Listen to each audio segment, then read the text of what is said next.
Okay, the sound should all be set up. It should be hearing me. I'm just going to double check before I send this through.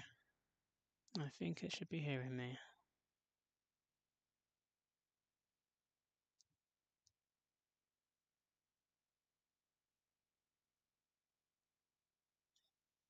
Okay, the sound should all be set up. It should be hearing me.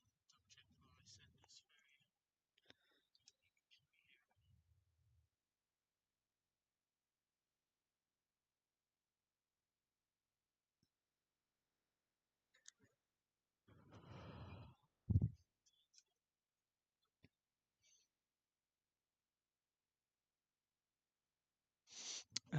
Let me get the calc set up while I'm waiting.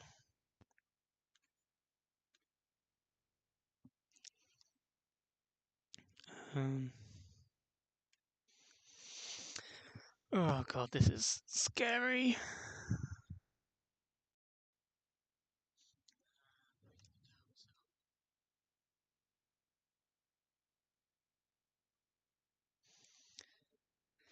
Hello. I'm not looking forward to this. I I might wipe. I have a feeling that I will actually.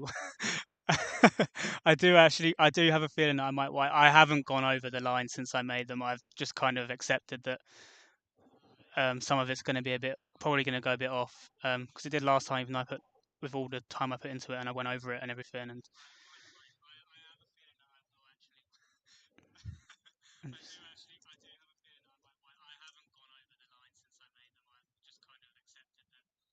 oh, sorry, I did that down. I was just checking my audio before I started. Yeah. I just need that for chat now. Um, yeah, I'm just trying to get the calcs out quickly, which will be. Well, I guess I can put the team on the screen before I do everything. Oh well, everyone knows the first two mons. Little spoiler from the calc. Um, but actually, I should save. I should connect it because I have done everything in here. If I've saved it, which I have, I should just do a fresh import. Yeah, the echo should be gone now, right? Because I turned it. It was on my phone, so I could check, but it should be fine now. Um,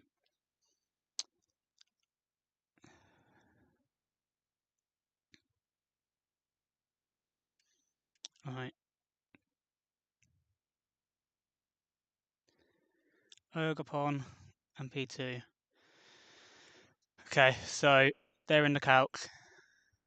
Oh, I haven't changed. Did I not change nature? Oh no, there you go. I did change nature. Um, I've got everything in the party already. I'm not going to go through all the everything individually and tease it. This is going to take a while for some of these fights if they go how I'm expecting to. So, um, this is the team. Um, obviously everyone knew Porygon and Ogapon. They are good. Ogapon misses a lot of ranges and it's not quite as good as I was hoping it to be, but it will still be very useful, partly for Water Absorb. Um, and in this first fight, potentially sturdy. So still, and in the champ fight, it wins it. The others, Goluk's potentially going to go kind of crazy on a few of these fights. And then Baxcalibur, Stack Attacker, Togekiss. Togekiss at the moment. Um, um, I've got to keep Encore and Ancient Power, which it doesn't relearn.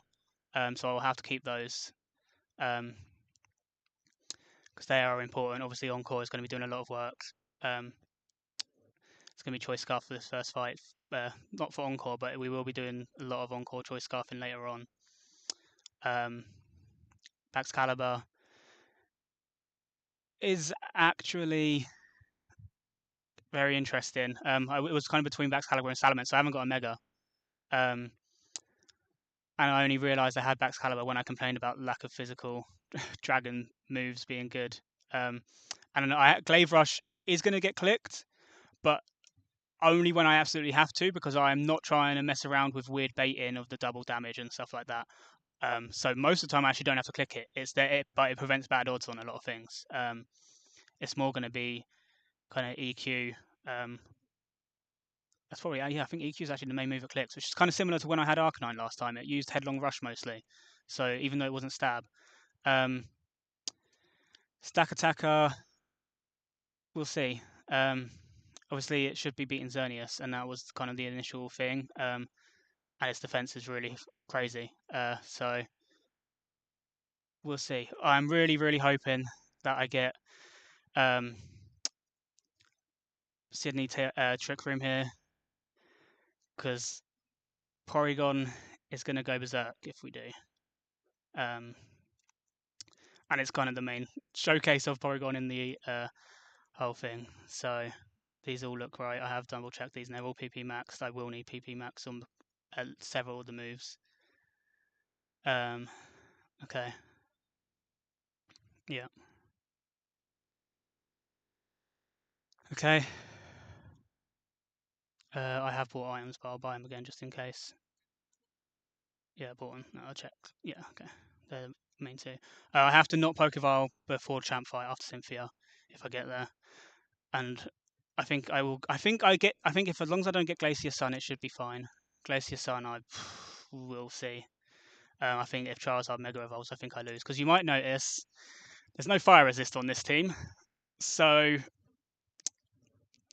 yeah, we'll stall the Sun the first time. If it comes up the second time, then things are going to get dicey.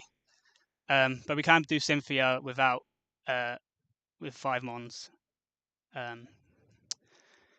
So I guess we're going to get going and really, really, really hoping that it's a Trick Room here. Oh, okay. Oh, let me put the others in the calc. Actually, I'm not going to do it until Trick Room until I see Tailwind. Thank you for the messages. Good luck messages. Because if we see Tailwind, we have a proper fight. If we see Trick Room, I've got to get my notepad out. In fact, because I'm using my phone for the chat, I am going to get a physical notepad. It's not PP stalling in this one, but I do need to keep track of some of the PP. Give me 1 second. I'll take the headphones off quick.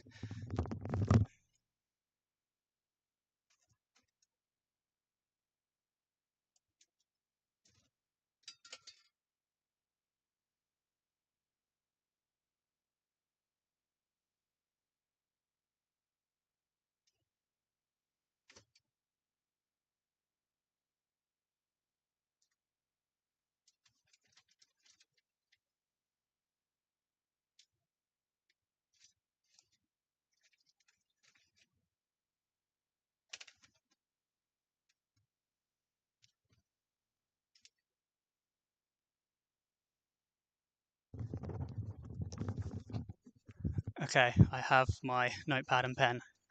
I also have to be careful because my laptop is really old and it's got to the point where if the charging cable falls out, it will die. It will just instantly turn off.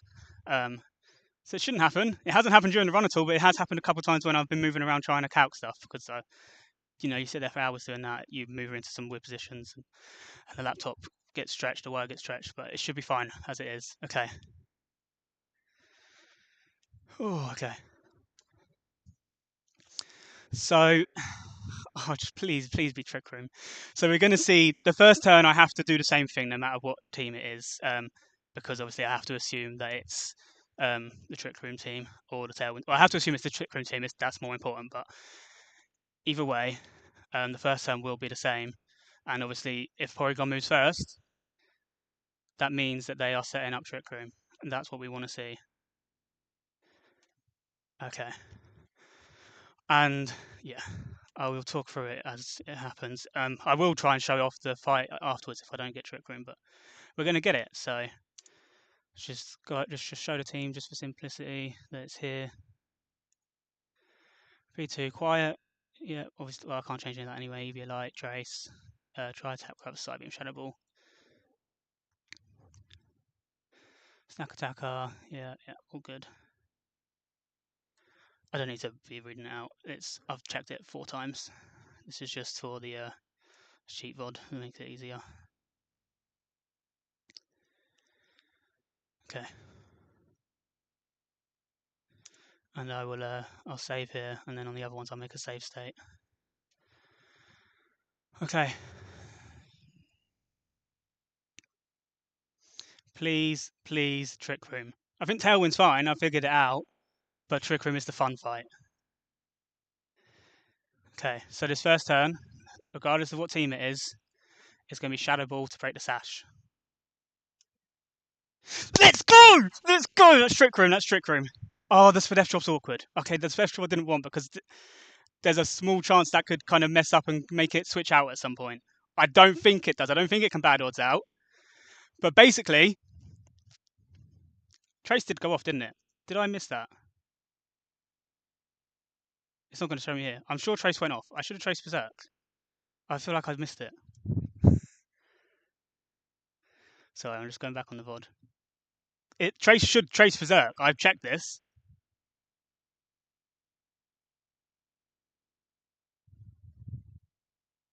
Yeah, I traced Berserk. Okay, so Berserk happens every single time you drop below 50% HP. Yeah, so trace happens every single time you drop below 50% HP. So that means, theoretically, if you go under 50%, I mean, Moltres has done it in competitive. So you go under 50%, you can roost, or your citrus goes to take you back over. The next time you go back under, you will get a second boost. That is unlimited. So we have Psybeam on this set to basically do nothing. Each turn, at the moment, while it sees 4 hits to KO, it's Fiery Wrath always. If it goes, it will obviously run out of PP at some point after 10, and it'll be Air Slash. That's fine. All I have to do here is basically alternate between Psybeam and Recover until I get to +6. And because on the Trick Room, I am slower. I need to get the other Moltres team up. Because I'm slower on the Trick Room, I'm faster. So there's no Finch risks. There is nothing except for crits, which could potentially go wrong. But I can play around crits completely safe. I have a spare Recover, and I can still get to +6. So anytime I'm below 50% and I'm not dead to crit, I don't click Recover. It should take me down to about 20%, 25% each time. That's when I click Recover.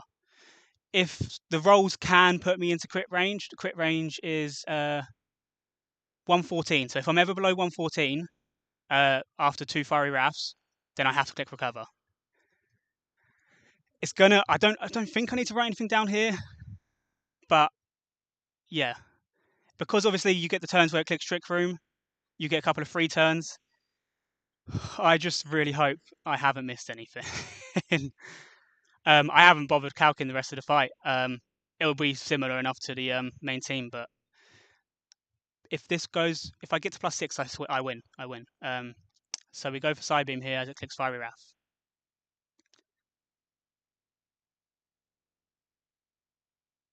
Okay, 192. So that was okay.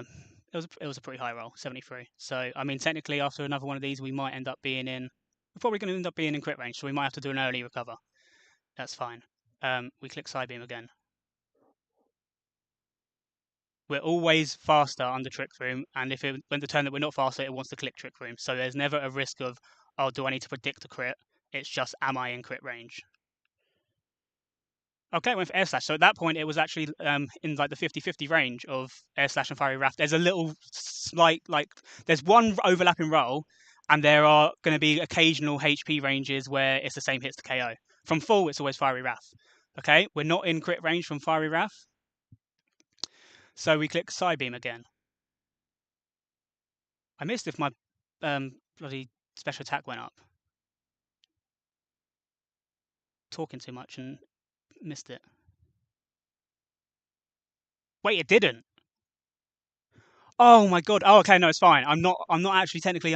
I'm 1 HP under half, but that can be weird with rounding. So I'm taking the hit anyway. I was always planning to take the hit because I'm not in crit range. That's fine. I want to go lower because then I get berserk boosts quicker. Yeah. So this is the third turn of Fiery Wrath. The turn after this, it'll click it again, and then the Trick Room ends. So yeah, I'm not in crit range.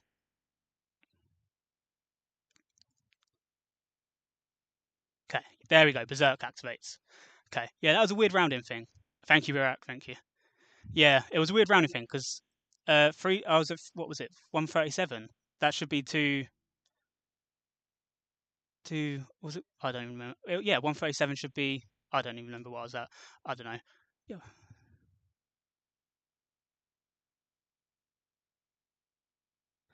Oh, I don't know. Okay, it's fine. I'm not going to try math right now. So at this point, I am in range of Fiery Wrath crit. So I click recover.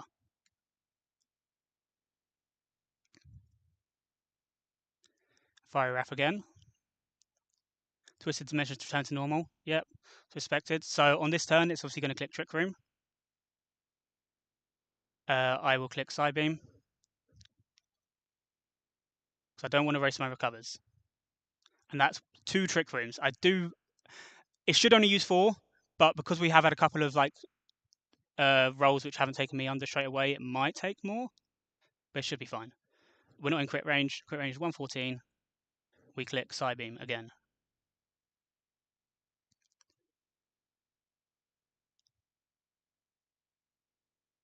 Okay, Berserk number 2. That is the thing I need to be actually writing down. Is my Berserk boosts because where have I put my pen? Oh my god, I put my pen down and I can't see it. It's underneath my laptop, I think.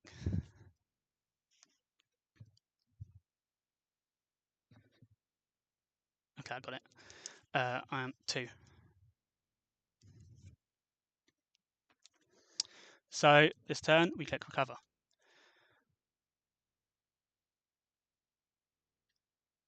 Actually went for Sucker Punch. See, that's oh, it must have just been a same hits to KO situation. It was interesting. Yeah, it would have been. I was just outside of Max Fiery Wrath. So that's a little bit annoying because I don't take as much damage. So, like I said, there are a couple of bits that might make this a bit weird, but we've got enough side beams to just spam here and do nothing. 140, yeah. So we're gonna have to click it again. Interesting. We got it. I am in crit range, so I click recover. And because I'm clicking recover on any of the turns that it can suck a punch, it's not actually going to matter. That was free. That was plus 3. Okay.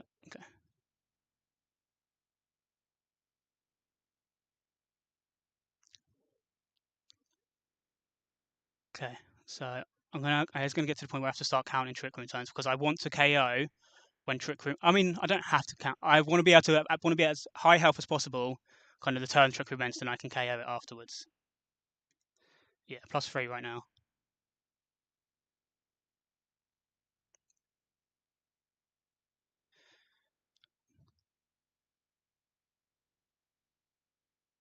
I'm not in crit range here.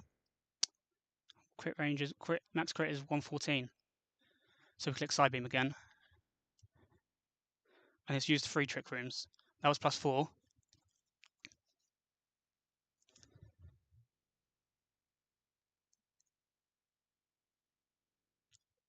Okay. Now we recover.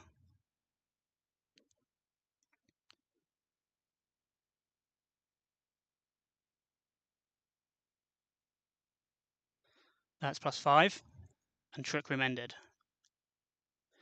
Okay, so now this is where I need to start counting trick room turns because that's 4 trick rooms. This I don't want it like I. This is where it gets to the sticky point. I need it to be KOing on the last turn or the turn it wants to reset it. So I need to manage my HP for that. I'm not in crit range, so I think I side beam again. How much? Yeah, I've got 4 recovers, so that's fine.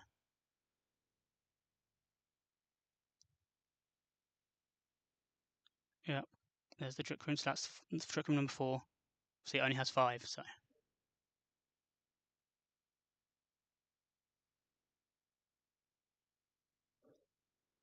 Okay, and then I recover in crit range.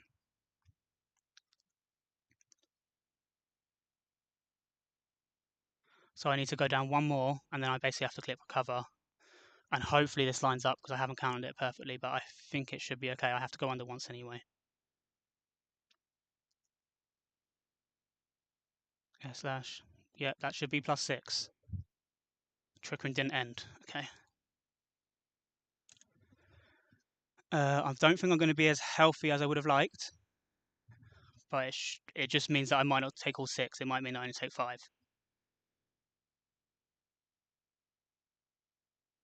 Although actually I have recovered, so I could potentially do more. We'll see. I'm in crit range anyway, so I have to recover. Return to normal. So 178. Let me just check what. Was that +5? I'm. Is that +5? See, this is why we need the UI. I should have only recovered. I've recovered 6 times. I should only click recover once I get berserk, so it should be +6.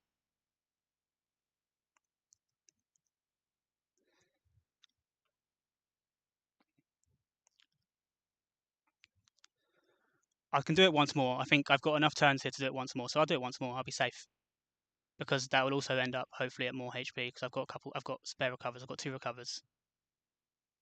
Then it would click trick room this turn. I have to stall 4 more turns.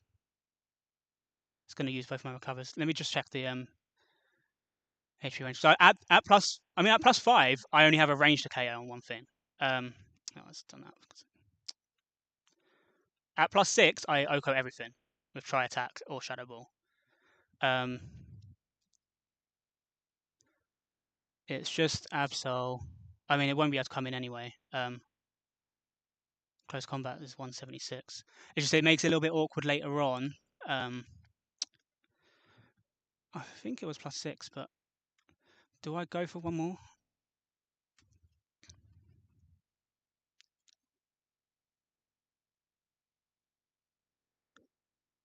I think I just play it safe and go for more. Just to make sure I've got the recovers and it's got one more trick room left, so it's not going to attack me on the last turn. Oh no, wait, this will be trick room 5, so I'd have to do it on the last turn that I wouldn't see. I'm just going to take the KO now. Everything dies. Oh, let me check. Oh, this thrown me off.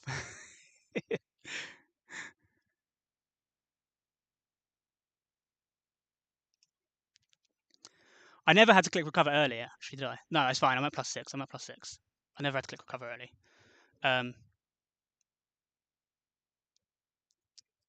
Yeah. Okay. So it wants to click trick room again here. I am going to try attack and KO it because once I'm at +6, I mean we can show it at +5. It should also be a KO. It's at 1 + -1 to death anyway. Yep, that would have been, but I'm sure I'm at +6. So try attack will KO. That's Moltres down. And because everything is dead, Absol doesn't see his Sucker Punch crit kill. Nothing lives. It should just go to Grimmsnarl. Does. And we're outside a Trick Room. So I outspeed everything.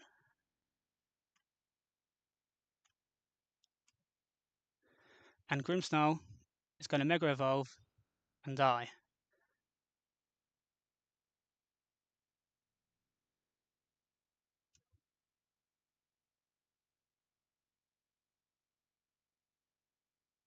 Okay.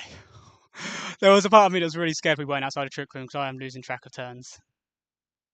Guzzlord is technically the one that if I was at +5 it would be a range, but I'm sure it's +6, so let's try attack. KOs. Yeah, okay, we're +6. Oh, unless I hit the range, but that was the only one that was scary anyway. So Victini outspeeds me. But Victini doesn't care because it wants to click Trick Room, which is negative priority. Try attack, KOs. And now this is where I might not be able to take them all because the Munkadori comes in and I OHKO this. This is fine. I do OHKO. Obviously, it's going to click Fake Out first. It could poison me. And then it's going to click Sludge Wave. And after Sludge Wave, I would be in Absol close combat range, and like obviously it's calcing crits anyway, so it's going to see it. But I would be in Absol sucker punch crit range. So I actually have 2 recovers. I was only going to have 1 recover most of the time, but the way it worked out, I actually have 2 recovers left. Because I was going to have double recovers at the end of the last triggering time, so I didn't count it as well. So I have an extra one. Um, so I will try to click recover here so that I'm at a higher HP. If I get poisoned, it might not be possible, and Togekiss will have to come in and take the Absol after I KO this. But I'm really hoping that I can get to a high enough range that I'm out of Sucker Punch after Sludge Wave. So there's the fake out. It does poison. Okay, so it's badly poisoned. It does 16 on the first one, so then it's going to double. See, I'm still out of Sludge Wave crit range. Obviously, I heal 50%. I have to click recover. Hopefully, it doesn't crit. This could get a little bit dicey because it's going to tick up higher. I might have to switch out on this, which is really sad because if I didn't get poisoned turn 1, I would have been fine here. But we'll see. Because this is the only thing I don't outspeed. I actually outspeed Absol by 1 point. Yeah.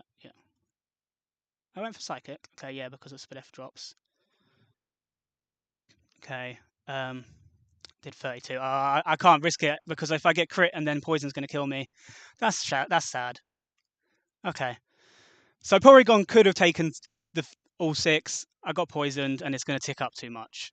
That's a shame that I didn't get all 6. But taking 4, taking Mega Grimmsnarl as it Mega Evolves, I'll take it.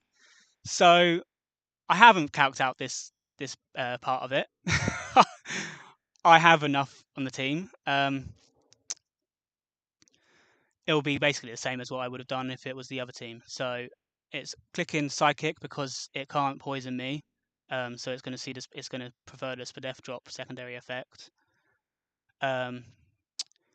Which means my stack attacker is eject button. I can go to stack attacker.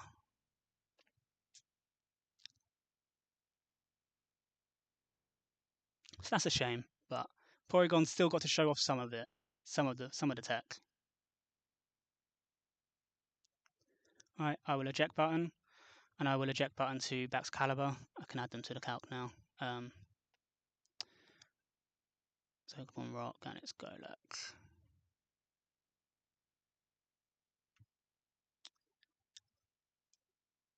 Where's my Golux? There.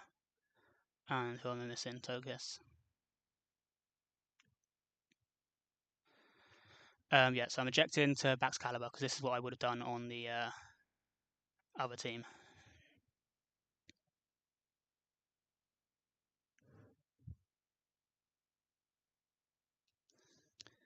Yeah.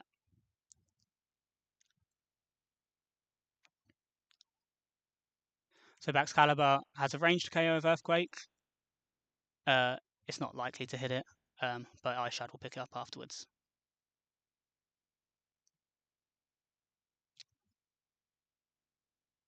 Okay, hit it. Baxcalibur. Okay.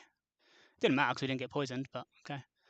Alright, and now Absol is going to come in, and it's obviously it sees crits on every move, so it could potentially see a Night Slash KO. It doesn't. It sees Sucker Punch, Last Chance, or Close Combat. I'm not dead to Sucker Punch, but Glaive Rush is a roll, so I will just switch into Togekiss, and Togekiss is always going to win.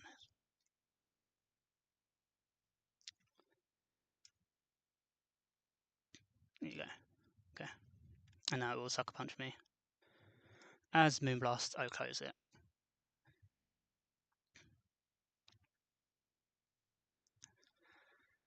Okay, so we got the fun fight. Didn't go perfectly. A little bit sad, but it was cool enough to showcase the way that Trace can work. It won't be the only fight I use Trace, but it won't be as good as that. It's not as vile. I'm not dead, so it doesn't matter. Okay, Sydney down. I am really glad I didn't get Tailwind. So Tailwind was a bit of an annoying one because I don't have a fire resist, so Delphox was a pain, and then I didn't have a good way of baiting the right moves on Roaring Moon, so I had to save my eject button, and yeah, it got a bit weird. Right, next team. So P2 changes to download. Um,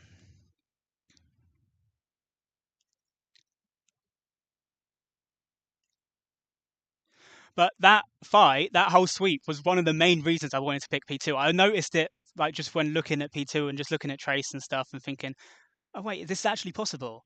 And I had to work out what moves I needed to do it. Shadow Ball was obviously there partly as coverage. I didn't actually need it once I went quiet. If I was plus defense, which I might have needed to be, then I would have needed Shadow Ball.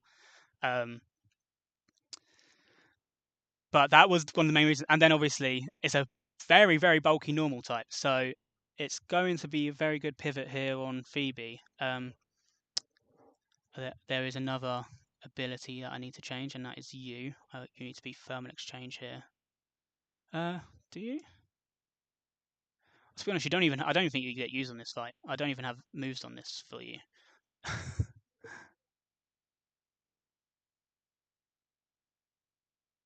Oh no, I have. Oh, I haven't put this in. Hold on, it's using EQ on Overquill. Maybe I know I have all the other ones. I haven't put a set onto my sheet here. So, do you need any boosted items to KO the Overquill? Is basically the question here.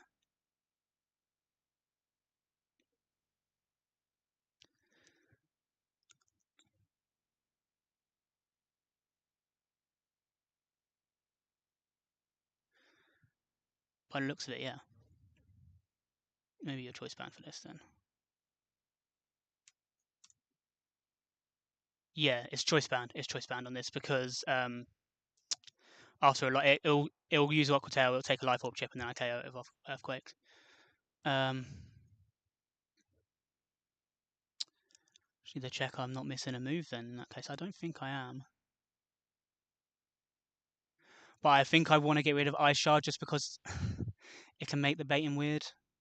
Although it should, Bactalibur should only come in at the end. Oh, if I get the Dragapult team here, there's some PP stalling that goes on. There's a 45 turns on that. I haven't gone over these lines properly. um, hopefully it's not that one because then it'll be a lot easier. It'll be a lot quicker. Okay. I am. Do I get rid of Ice Shard or would I ever need it?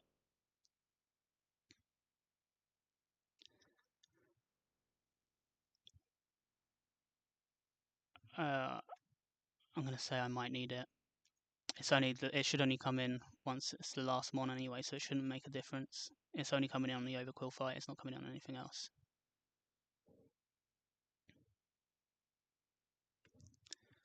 Um. Okay, sorry, I need to then reset my team. Okay, yeah, super luck, everything. Yeah, okay. So none of the other abilities are changing. I haven't written Ogerpon down on here either. What's Ogerpon doing in this fight?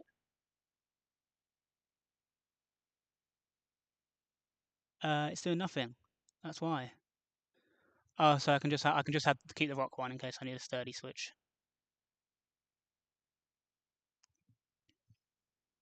Sorry, this is way longer than it should be. Okay, so moves. Uh, download. So now keep recover. Everything else is changing. So I want Shadow Ball, which I still have. I'll keep Shadow Ball and recover. And then I want Teleport and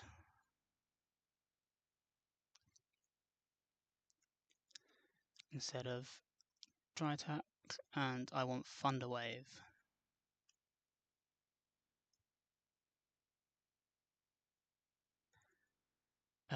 And who's leading this fight? It is P2. Okay, yeah, that's fine.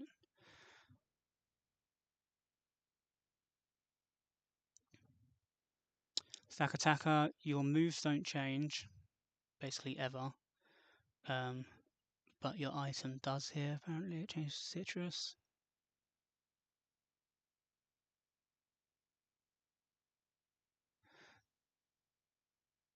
I haven't put stack attack on the calc. Or did I lose it? Yeah. Okay.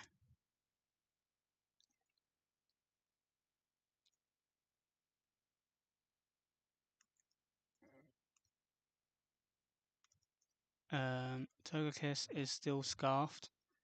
It's still super luck, but Shadow Ball becomes Roost, which is a TM. I do have all the TMs. I checked this. Cannot misclick and get rid of Ancient Power Encore. Okay.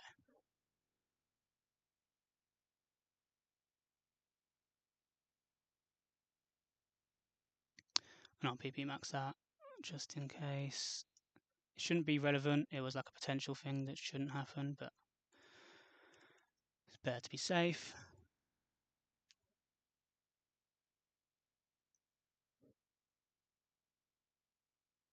Okay, Golux is Focus Sash, Shadow Punch, Headlong Rush, Shadow Sneak, and then a Flex slot, which doesn't matter, so I can keep it as Hammer Arm.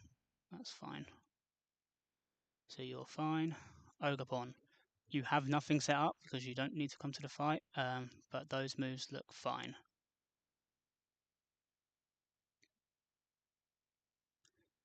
I will actually give you U-turn instead of so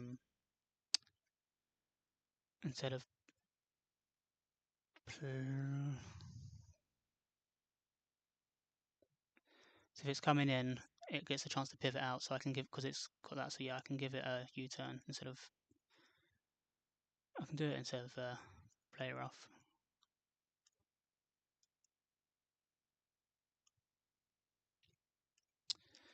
And that's Caliber, it's Choice Band, and I'll keep Ice Shard, so its moves should be the same.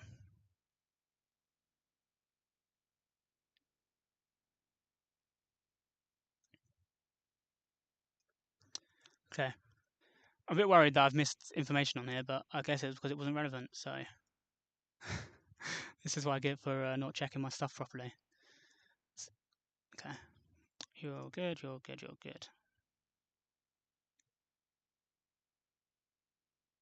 Oh, and you. I'm actually going to do a physical save again, because I don't need to show off Tailwind or anything, and then it will automatically update on the thing that I haven't missed anything. And P2 is leading. Okay. So, the Okie Dokie team would be nicer to see. Oh no, actually, they both have big PP stall in at some point. I just didn't write it all out on the first one. I just said until Sakataka gets hit with a certain move, because I don't have to count it. It's always safe. Okay.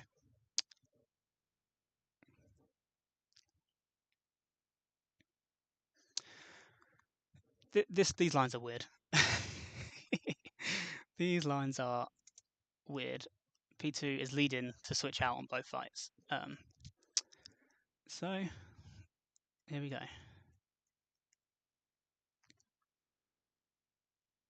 Okay, I got download boost left special attack. It is Dragapult. So Dragapult, I believe, or I have written down is that it wants to click U-turn. Now,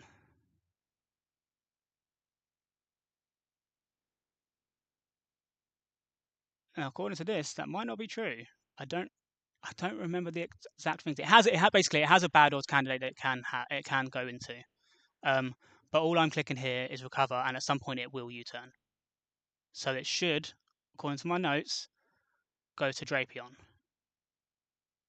Okay, went for Charles. Okay, so I guess because I don't show the slow Oko, it doesn't have the guaranteed effect. But this might be a bit of a pain. I don't need recover later on, so let's just see. Okay, it's going to be clicking Dragon Darts. So this is where I said I haven't double checked things. I'm sure I looked at the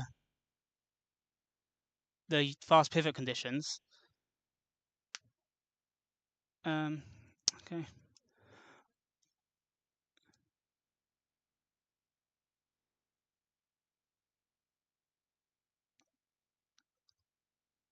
Okay, I'll try it one more time, but it might be that I click Shadow Ball and then it'll want to switch afterwards, which should be fine.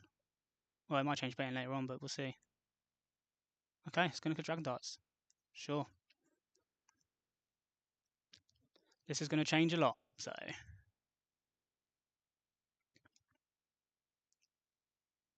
Well, now it gets O-code.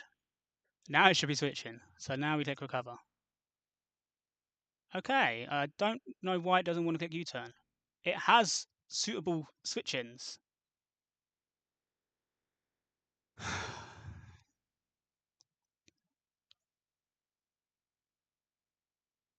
If P2 dies here, this is going to throw in all the bait in.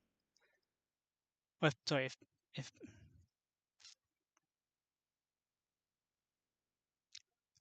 are you going to see you're going to see Focus Fast KO at this range. I have to click Recover again. Oh, I can't now. Yeah, okay, that makes sense now. Okay, well, I'm gonna have to try and get as high as possible and then KO it because I don't want Gengar coming in. I would prefer if it was so later on at some point I want to be a.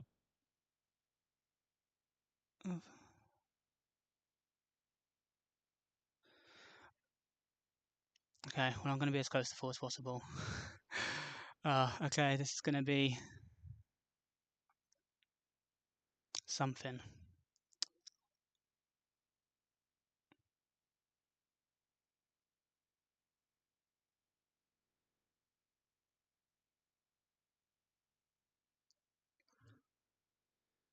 So my only other option, I don't want to do that.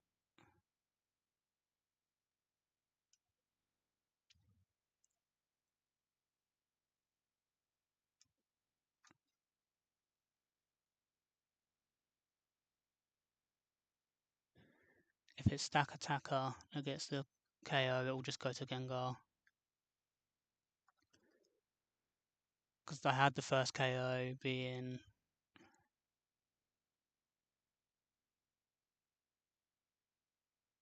I had it being P2, but it says I need to be above 142. So maybe this will.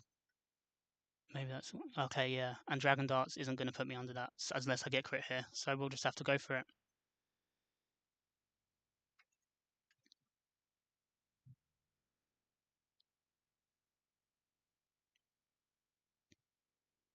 Okay, so it should be Annihilate then. Well, this is going to go different to what I expected. Oh my god. What? Is that... That's not seeing a KO. What? Huh?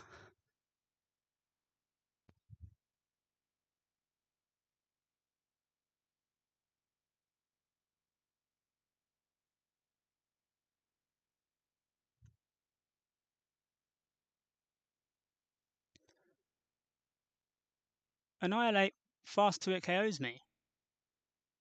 It doesn't... I'm really confused about what I was expecting here. I don't know why it's gone to Calyrex.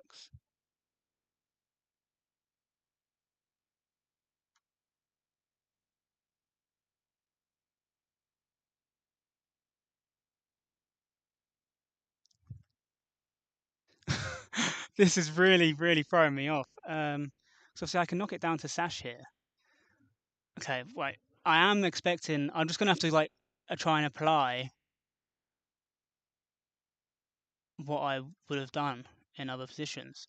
So if it was Astral, it's going to be... Oh, I wasn't expecting to come in here. I was never expecting to be needing to be against Porygon. It doesn't see a KO, so it should... And I don't know if it clicks Nasty Plot here because of the way that the Sash works. Does it also fast? Oh, it does also fast 2 hit. Yeah, because of the Sash. Right. If it clicks Nasty Plot, then I had a line that was going to work like with it doing this.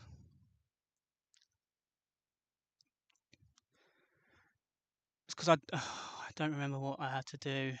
I had something that was going to...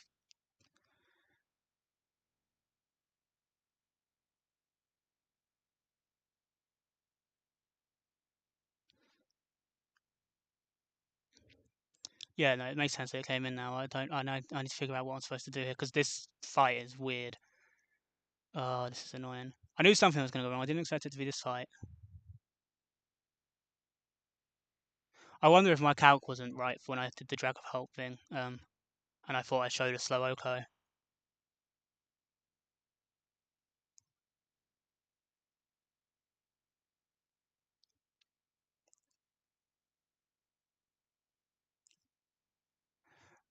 So if it clicks nasty plot here, the problem I have is that I was going to originally. It's like I have Sash Golek, so I can beat it with that.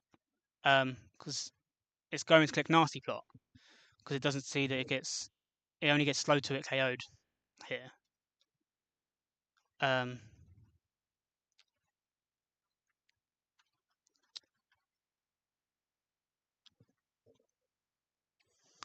but then if I take a KO with Golurk, it's going to be Gengar.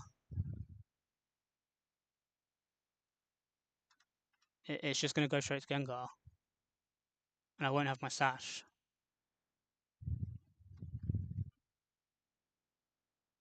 And I can only switch once at that point, and then I'm going to be dead to Focus Blast.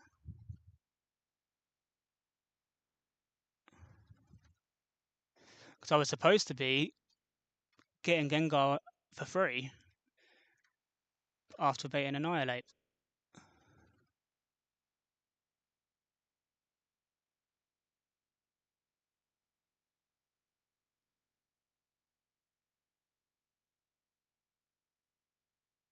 I guess I just missed that Calyrex was going to see a fast 2-hit KO. Because Calyrex isn't supposed to. I was supposed to be betting. This situation was supposed to be before Calyrex fainted, so I just missed it. If I recover and I click and he clicks nasty plot, then I'm dead to crit. Is the problem? If I stay in like on the side shock. Um, I have the +1 at the moment.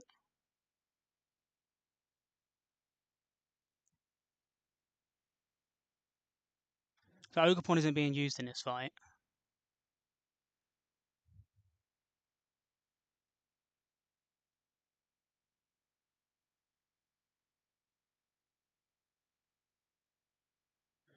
Ogerpon's obviously slower.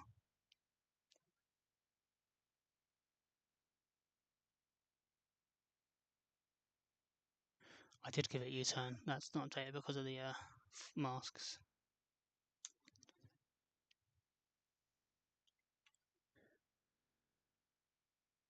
U-turn does 25%. How much damage? Okay, I can do that. That works. I go Ogerpon here. It should be clicking nasty plot. I click knock off, get knocked down to. No, sorry, I click U-turn as I get knocked down to sturdy, and then Golurk comes in, click Shadow Sneak, and then Golurk shows Oko to everything. I still have my sash intact, um, so I could theoretically beat Gengar. Okay, that works. I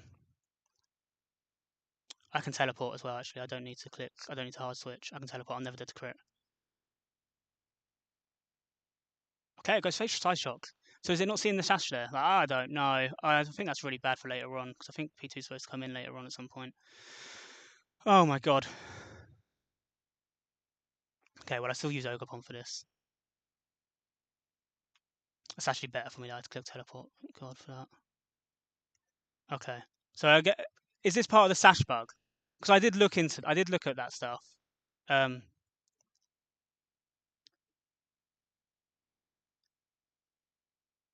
it's a good job I teleport. Right, I U-turn here and then Golurk can come in afterwards.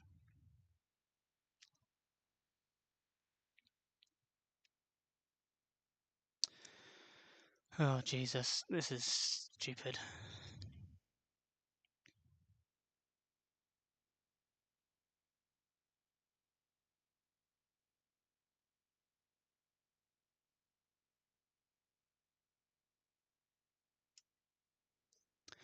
Oh, okay. Right. Well, I had teleport, so it's okay. I'm not 100% sure what this is going to because I'm at 4 HP. It's Annihilate, okay. Um,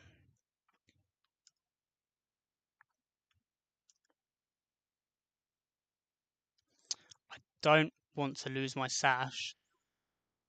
So this gets slow O code. So it's just going to click Rage Fist. This is just, I think this is just highest. What? I actually don't know why this has come in. I mean, everything gets O code. But why did it go to Annihilate and not just go to the back?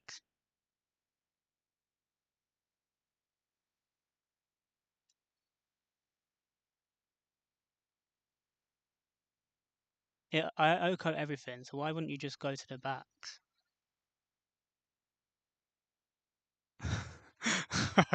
This is so weird. It can't do any like the damage checks or anything because everything gets O code.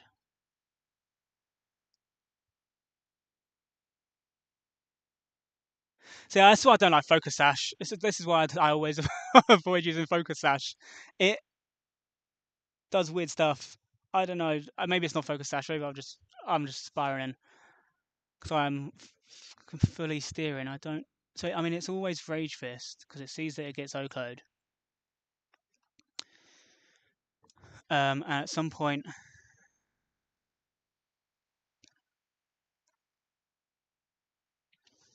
so then if I go to P2, it will always click Drain Punch, right? Because I'm at like 89,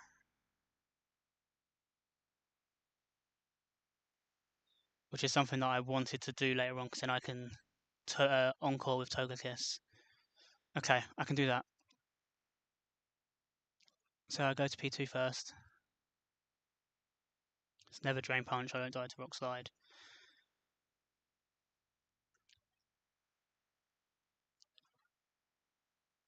Okay. Now it's always Drain Punch. I switch to Togekiss and I get to click Encore. So maybe then we can get things back on track here. Jesus. Okay. So this is on my notes somewhere. I've scarfed into Encore. It's obviously it would have wanted to click Rock Slide here.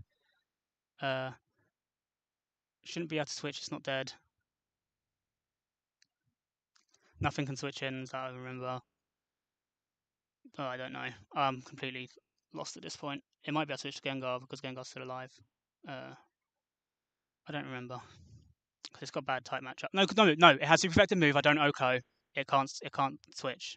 Yeah, we're fine. Okay, I encore it into Drain Punch. Now I don't know if it can switch on this one, but the main thing I want to do here is switch into Golak. I was assuming that it wouldn't switch. Okay, cool. Now it's still encored. Everything dies. We get a free KO. We're back on track. I think. I don't know if I was always going to have my Sash intact at this point. I think I was supposed to lose my Sash to Calyrex later on, so I'm a little bit maybe better off. Annihilate past the switch here. It's Encore locked. It will go to Gengar. Everything faints. It goes to Gengar. Okay. Got me doubting myself. Gengar goes down without Mega Evolving. Thank you, Golak. Drapion. Okay.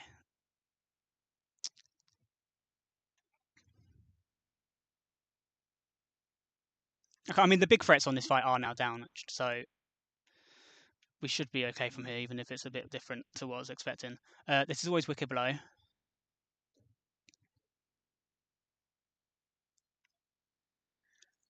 Which means I switch to Stack Attacker.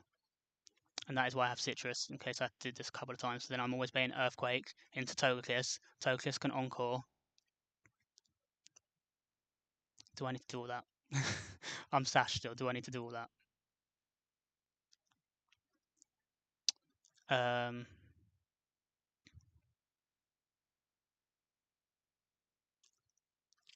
Could I just take the KO here? Because if I was going to have I was expecting Dragapult to U-turn on the first turn into Drapion, and then I was going to Encore it so that Pekka came in early, and I was going to PP stall it. maybe I should still be trying to do that.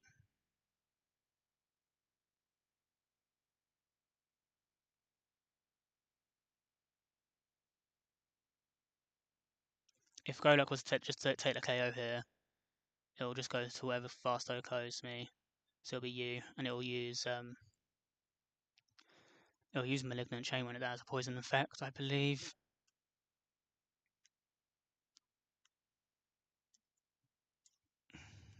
Just check in. Pretty sure it does. Yeah, it does. So it would go to that, and I could go to Stack Attacker on that. And then it's always Hex against Stack Attacker, which I go back to P2. It's always Malignant Chain. It's always Hex, and I have to stall it out of Malignant Chains.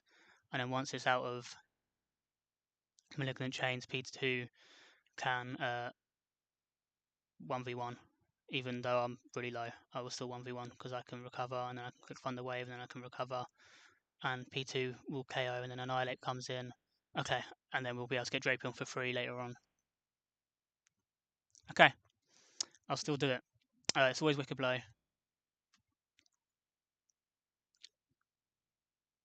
Just double check that it's always Wicked Blow. It's never anything else because you calc with crits.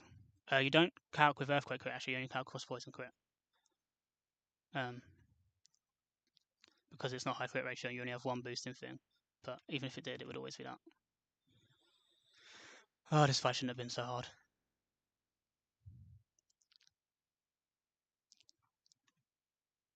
Okay. Now, from significantly more damage, it's always EQ. Goes Toxius.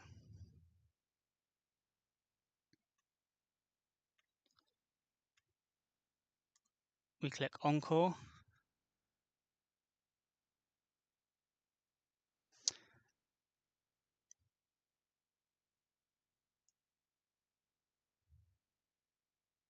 And now with Choice Scarf locked into Encore. So he has to switch out because he's locked into Earthquake. We don't do any damage to anything. So it goes by the normal switching mid-turn switches. So the next one in that it hits, the earliest thing is type matchup super effective move. So it goes to Pekarunt. So on Pekarunt, so that I bait the Malignant Chains earlier, I will switch to P2 first.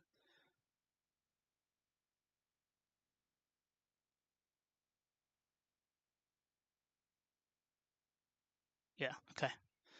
Alright, we're back on track. This is actually what was supposed to be the first couple of turns, but now we're doing it without the big threats in the back, so I guess it should be fine. It actually sees KO here with Malignant Chain. So we just have to count these as I go into Stack Attacker.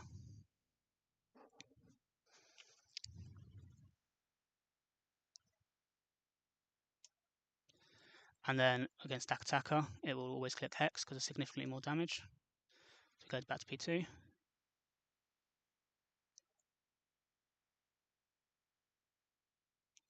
Back to Stack Attacker, and that is 2.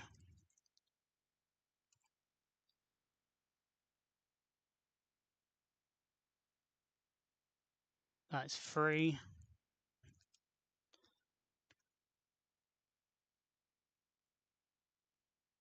That's 4. It only has 5 PP.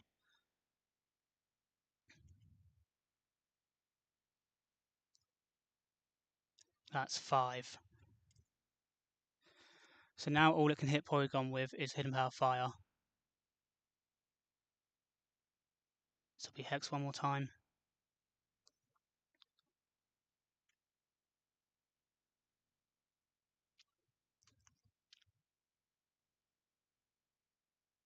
And I'm going to go for cover. Okay, huge. Okay, cool. Yeah, we're safe now. 2 Hidden Power Fire crits would do 112. So I am safe to click Thunder Wave here, and then it lets me choose when I want to KO it.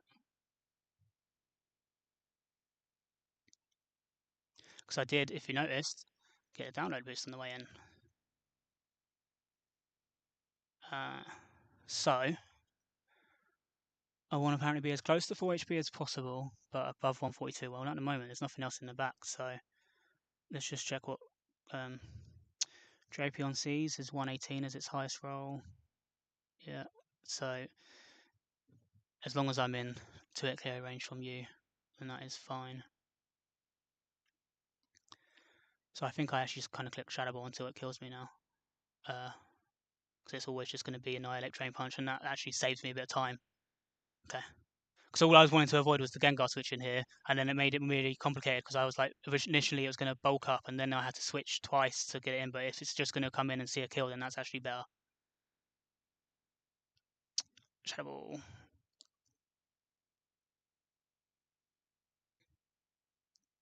And you die to Life Orb.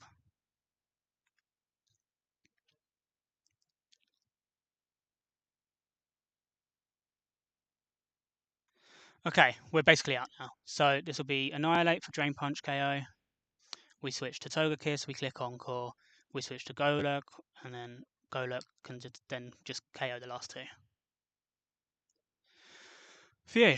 Oh, that was weird.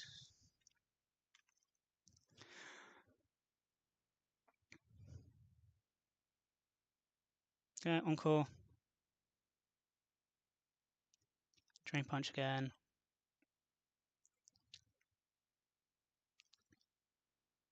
Golurk, which is immune.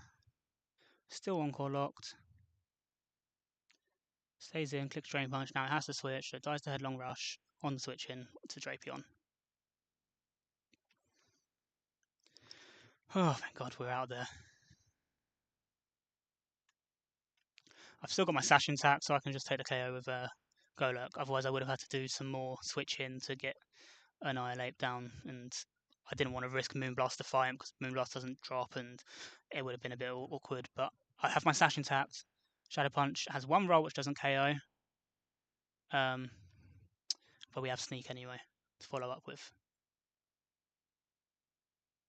and it will always click Rage Fist here.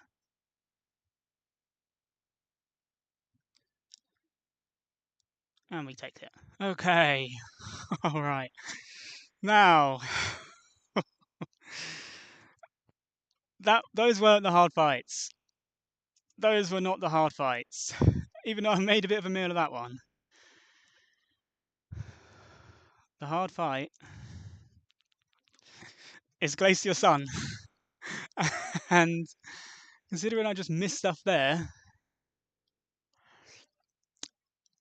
I'm not very optimistic about this because I have not gone over it. And there's a term which I don't even know if it's guaranteed. I got told that it's 50-50, and it probably is 50-50 because these people are smarter than me. But I was looking through Discord logs and I saw a similar situation where I think it was Kill Them All had something Encore locked into Thunderclap, and it just kept clicking Thunderclap because it wasn't actually at 90 scoring. And because it's going to be last chance AI on this Sucker Punch if it happens, it would be 92 minimum, 92 minimum. So I don't think it's going to switch, but I could be wrong, and I'm going to try and cover for either way. But if it does switch, and it switches on the first turn, it could switch. We might be fine. If it switches on the turn afterwards, then it means the Charizard comes in and I probably die. So, yeah, I think it would go to Charizard. Let's get this team set up for waffling more. Okay, so the lead again is Porygon. So Porygon basically is able to 1v1 any of the weak stuff on this E4, which is quite cool. And you can get quite specific baits depending on your HP range, which is kind of the idea behind it.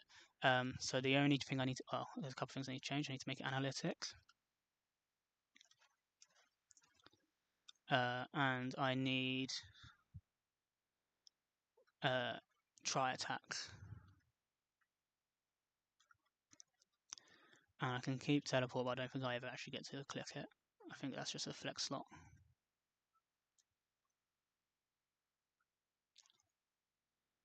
I will also PP max that.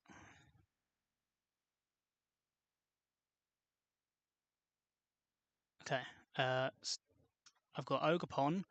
So this fight was where I've got really disappointed in Ogabon. You would just assume 100 base power, rock move, getting boosted by the masks. Oh, that's going to KO Reshiram. That's going to KO maybe Kyurem out of snow, but less likely. But that's going to KO Volcanion. Um, it's a range on everything. It is a range on absolutely everything with the rock type Ivy Cudgel. I think the only thing it actually guarantees KO, obviously Charizard and Darmanitan. Darmanitan it gets outsped by. Um, so it would just die. Volcanion, it's a bad range. Reshiram, it's not much better. So I don't get to use the rock one here. It's actually going to be the water type Ogerpon for Water Absorb.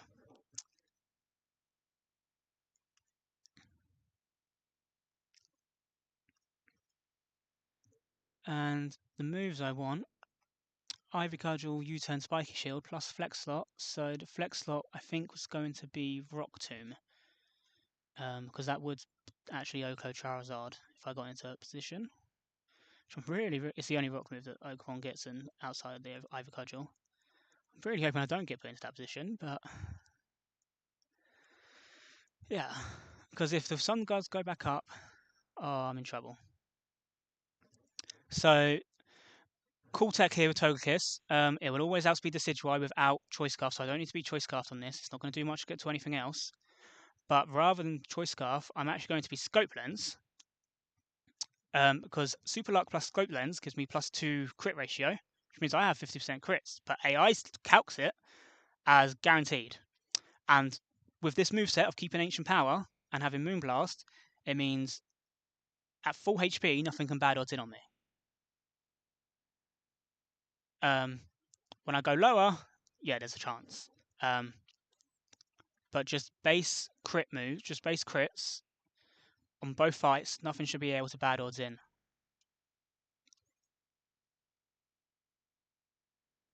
Which is important against the Decidueye. Because I'm basically, if I get this Sun Team, I am trying to abuse the Decidueye. So yeah, Ancient Power shows Oko. It shows a 2-hit KO, but you only have a 2-hit KO me, and I'm faster, so it's fast 2-hit KO. It's actually fine. Reshiram is faster than me, but it doesn't actually even see 2-hit KO. A Moonblast shows a 2-hit KO, so it's fine. And Charizard, I would Oko with a crit. If I don't crit, it's a range, and that actually might come up because it it has a chance of switching in at some point, I believe. If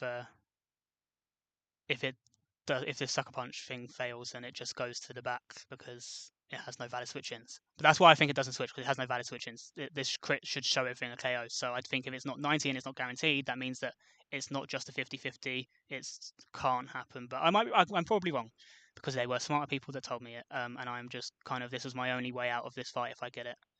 So I've decided I had to send it. But I am going to click Ancient Power on like the first turn that they Sucker Punch might force a switch, and we'll see if we can get away with it if it does switch. Yeah. So the other move I need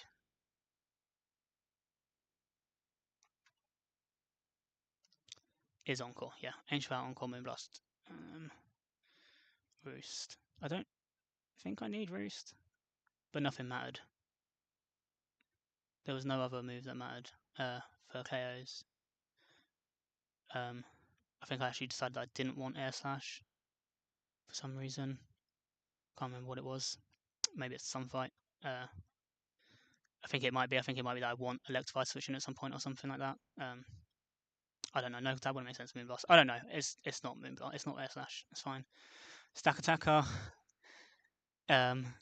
Is actually just an eject button bot here for some of it. And the moveset doesn't change again. Literally, the only move I actually have written down for Stack Attacker on pretty much every fight is Gyrable. When it does attack, that is all it's going to be clicking. Analytic, Teleport, Recover, Try Attack. Yeah. I know I haven't done everyone yet, so. I need a couple of different moves on Goluk this time. So I need Hammer Arm, which I have. Headlong Rush, which I have. I need Rock Slide and Fire Punch.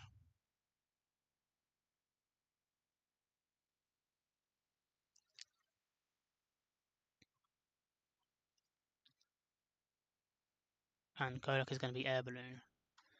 Because Goluk with an Air Balloon walls Electivire completely.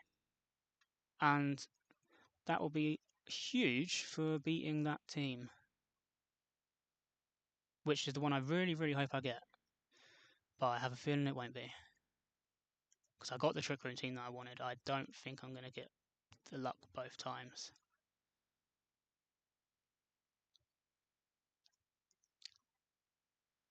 And Baxcalibur is going to be holding the scarf here.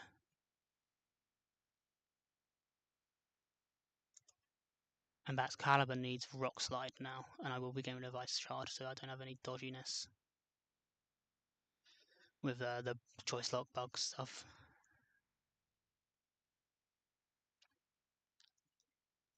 And with a Scarf, I outspeed everything anyway. Rock Slide doesn't need to be PP maxed. And I am Thermal Exchange, yeah. So Thermal Exchange is really cool here, I can't get burned, and I get an attack boost on potentially one of the turns that I'll be switching in. Oh no, that might be the next fight, but it could come up here. No, it does come up here. It does come up here. It makes switching and flamethrower riskless because I don't get burned and I can still get the KOs. Oh, this is a scary, scary, scary fight.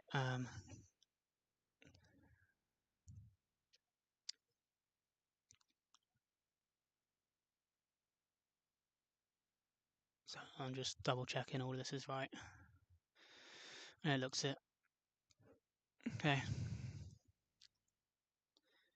I'm just going to save again. I don't really care for any going over a few fights.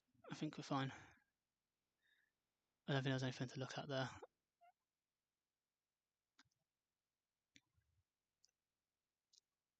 So, yeah, I do have the same. I was worried there that I didn't have the same opening on both of these fights, but I do. Alright. And both of these fights, I need to stall the weather first. Not as much on snow, but I do. Let me just. I've got a couple of notes on here, so let me just check them. So, I have to avoid KOing with a crit because if I KO with a crit, I could KO early and it changes baits.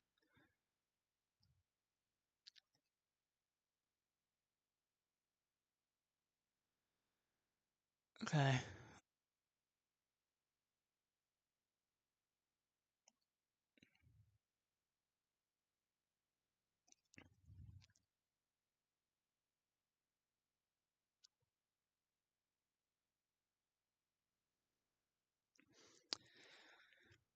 Okay. Please, please be snow. Please be snow.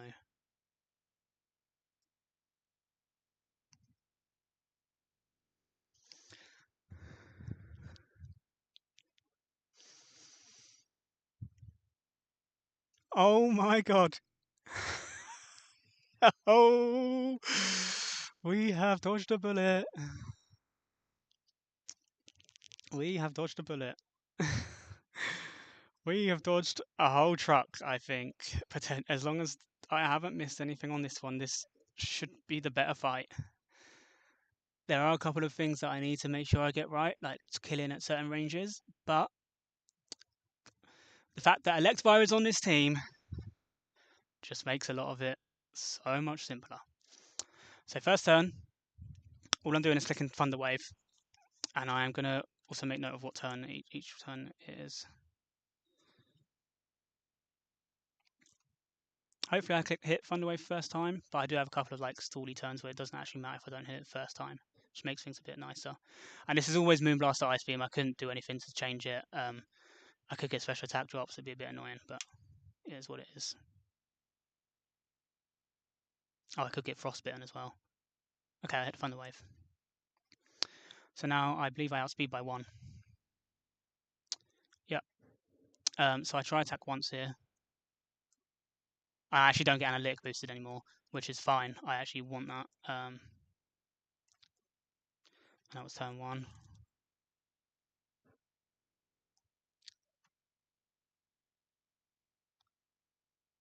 And I can't get any dodgy power status now that could like kill it before I wanted to kill it and stuff like that. So okay. Now I only try attack crit could KO here, I believe, if I did minimum 38%. If I did 112, then I could potentially KO it. So I don't want to click try attack now until so basically P2 needs to be between 70 and 96%. I should have put the numbers down. Let me put the numbers down because it's going to be relevant. I don't want to flick through and switch everything. So 186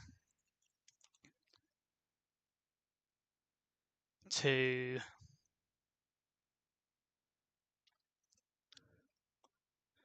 96%, which is 254.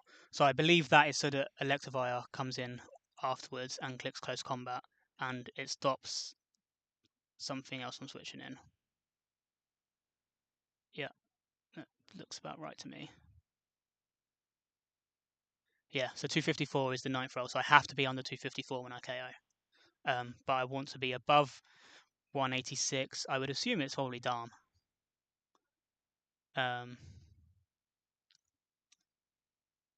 It's not. Is it not Dharm? Is it? Is it Imperium? No. It's not Bomber Snow, is it? I don't know. I don't know why I had 186. Maybe I should put around. Maybe I should put a rough number in case I'd got frostbitten. Or maybe it was because of frostbitten because I could go down below. I don't know. But as long as I'm under that, as long as I'm within that range, it's definitely Electivire, which is what I want. Okay, so I don't try attack here. I've done 2 turns. Yeah. So I'll just click recover here.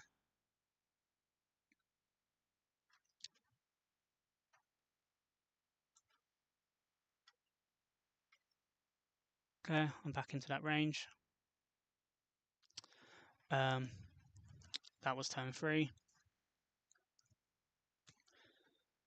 And I need it to be after turn. I need to be turn 7 or later as well. Because then snow ends at the right time. So I am actually going to click recover again. Summon this ice beam. I haven't been special attack dropped or anything yet. That was turn number 4. So it's turn 5. So I'm going to click recover. Yeah, 4 PP used, yeah.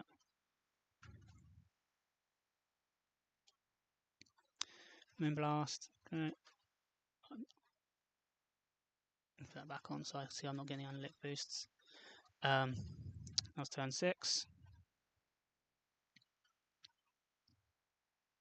So, turn 6, I will click recover again.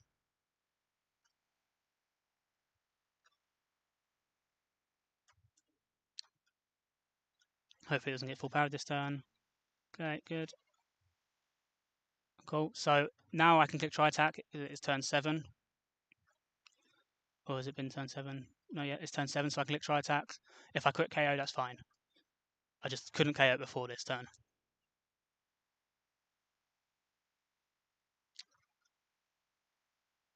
Okay, I don't crit. Oh, and I don't get. I also don't have to spend a turn clicking recover because I'm already in the perfect HP range. Oh, it is free. It is free. So this is the last turn of snow, I believe.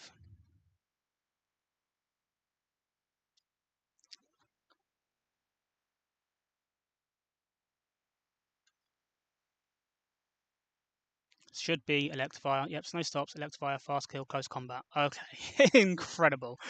Okay, so like I said before, Golurk, no stun anymore. This is always close combat.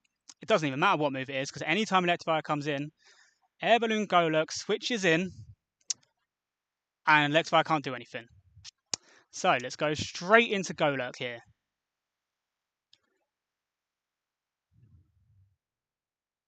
I am going to make a note of how many CCs it's used.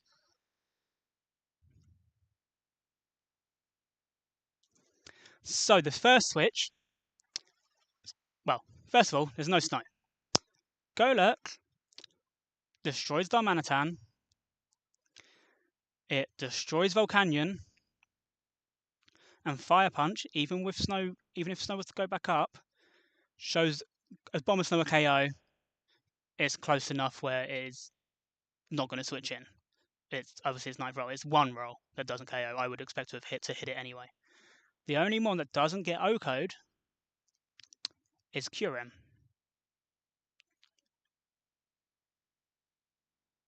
So let's put Snow back up. It has to switch to Kyurem, and Kyurem does actually revenge kill me with Icicle Spear. It doesn't do it with Scale Shot, even if it count 5 hits, which it doesn't as a minimum roll comparing damage thing. So what I do here is I click Hammer Arm.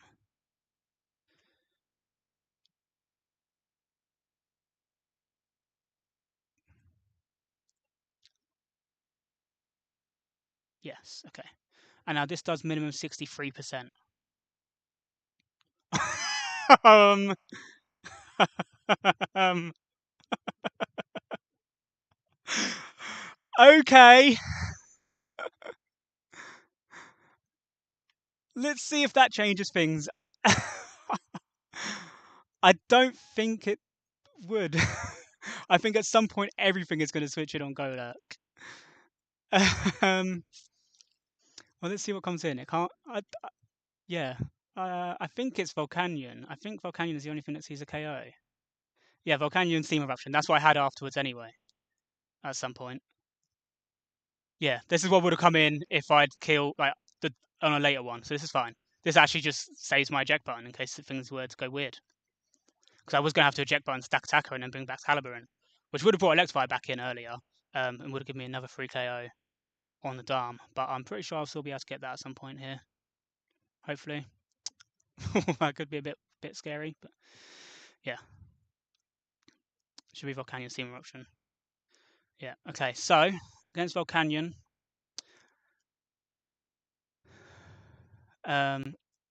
we just go to Ogerpon. Steam Eruption on this team as 5 PP. You're not this one.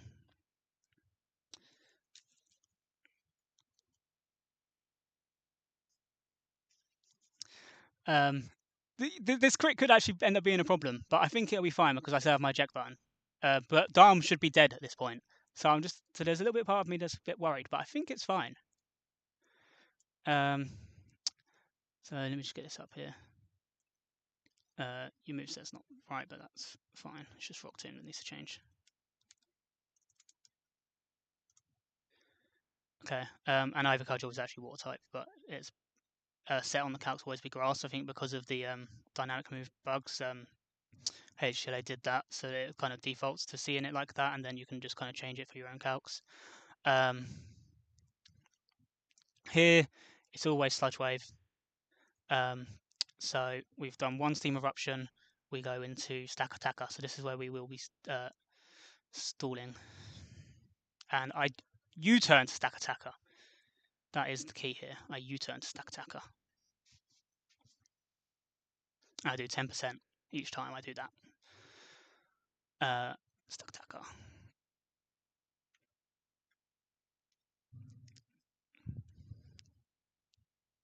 Sludge Wave. Always sees kill with Steam Eruption. We hard switch to Ogerpon. Still have my eject button there. And I Water Absorb. That is number 2. And it's 1 U-turn. Chip. So we do it again. And I want to do this 5 times.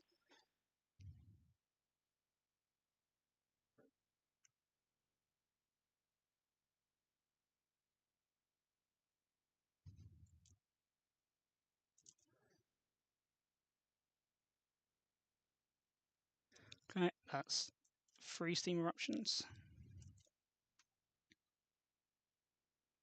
And that is 3 U-turns.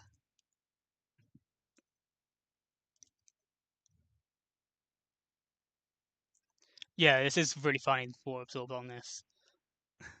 It's actually really, really good. It means it has like what poison and flying weaknesses, and that's it. I mean, it wouldn't have weaknesses anyway. That's just the type in, sorry. But yeah, it's really funny because it's like it's a quad resist anyway. But it's like, well, it literally just does nothing at all. It's just better Ludicolo, isn't it? No offense meant there. Uh, that will be 4 steam eruptions. U-turn. That'll be 4 U-turns. I can see it on the PP as well.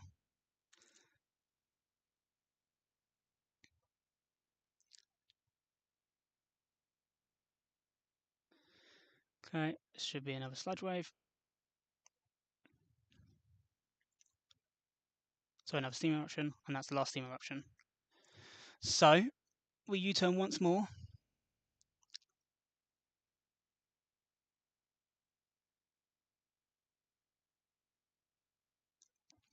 To stack attacker. And then after that, we will be going to Volcanion, to Baxcalibur on Flamethrower.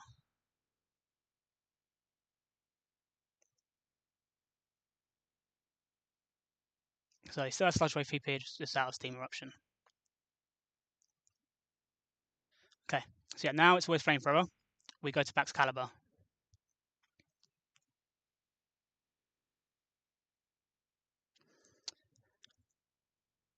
And this is a little fun turn because Thermal Exchange means I can't get burned, and I get +1 attack. So I can now guaranteed KO with Rock Slide. Nothing can switch in on me right now. A Bomb Slide does absolutely nothing to me because obviously I also get a defense drop, a defense boost. Darm can't switch in. I actually fast Oko it because of Scarf, even if Snow was to go up. And Electivire at the moment can't switch in. Obviously, Volcanion can't battle that anyway because it's under 50%. But Electivire can't switch in when I have Earthquakes. But afterwards, when I'm locked into Rock Slide, it will be Electivire coming back, which is what I want.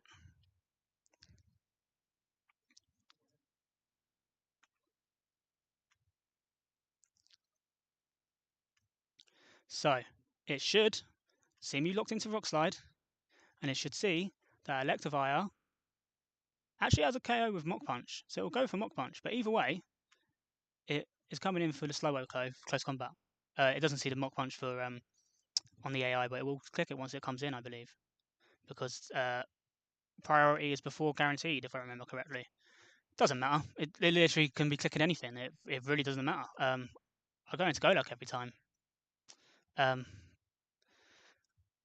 And yeah, it's free. Here's Mach Punch. Yeah, I was right. Okay, so this is the one thing that was different that I wasn't actually sure on before, but it came up. I don't know, maybe probably about a month ago now. So I've always been used to when the enemy has no moves that work, because I've always been doing it through like Encore or Choice Lock-in, it goes to the back with no valid switch in. But if it's like this, where it's actually just 0% on everything, and it's not like locked into something, it's a different switch-in function, and it should just go to the next in the party when it has no valid switch-in. So this, now that Curem is dead and everything dies, should just be Darmanitan to die. And I can play it kind of safe anyway. Darmanitan dies to Hammer Arm. A Bomb Snow doesn't, but it is safe enough that I get enough chip on it, and I can probably just go straight back into Baxcalibur or something. I haven't actually got a thing here for if it does. But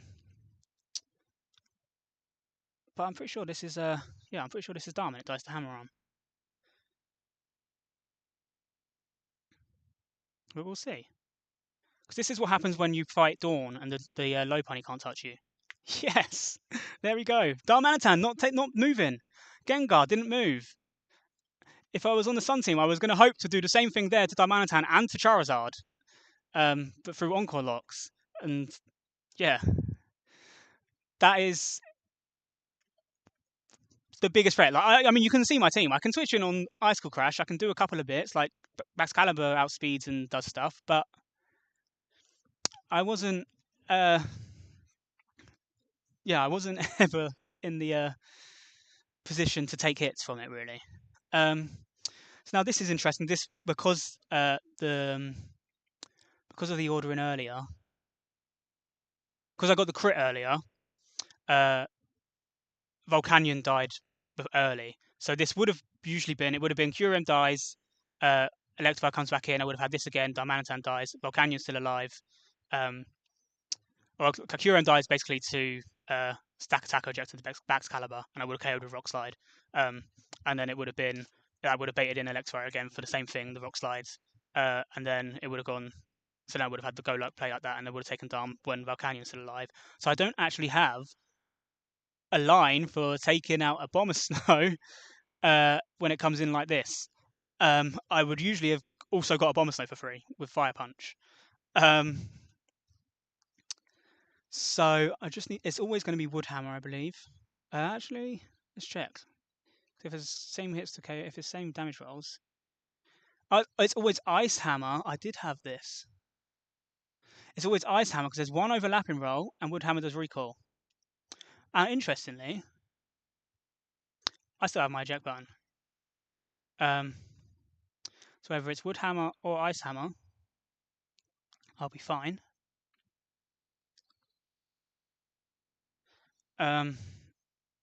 I can eject out even if it crits me. Excalibur will outspeed it and it will kind of just 1v1 it. I won't click Glaive Rush because that's just stupid. I will click Rock Slide. And it might even then decide to bad odds into Electivire after I click Rock Slide. Because, oh no, it doesn't have bad type matchup, so it actually shouldn't be able to, because we're both just going to be doing like 0 damage to each other.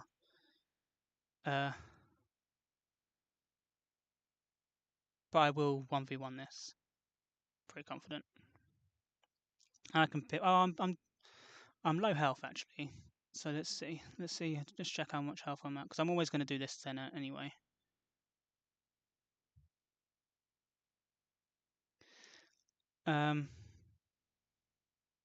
Yeah, the amount of damage these two do to each other is really silly. Like they just do nothing. I'm at 178, so I will just kind of check how much I can, how long I can take stuff. I'll never did crit, so I'll make sure I can do one. I just cannot click Glaive Rush.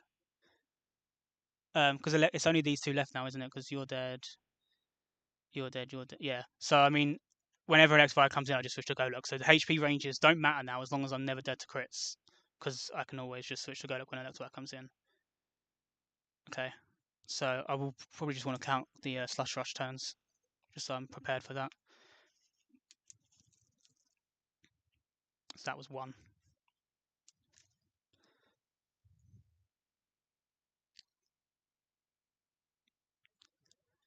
I don't think there's anything I'd rather send in here because it's fast and everything. It's gonna KO everything. Yeah, like even P2. Oh, I mean P2 doesn't die, but I don't need to be sending that in here. Do I?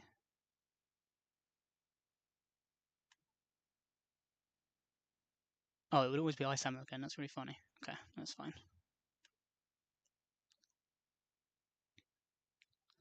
Once the snow runs out, I'll be able to use basically I think I'll be able to chip it down once the snow runs out between like U-turn and Spiky Shield, because I'm pretty sure that I checked it. And Woodhammer is contact, or one of them's contact. Ice Hammer or Woodhammer's contact. But we'll go in and we'll click Rock Slide first, and we'll get some damage onto it. Maybe we flinch it because we outspeed.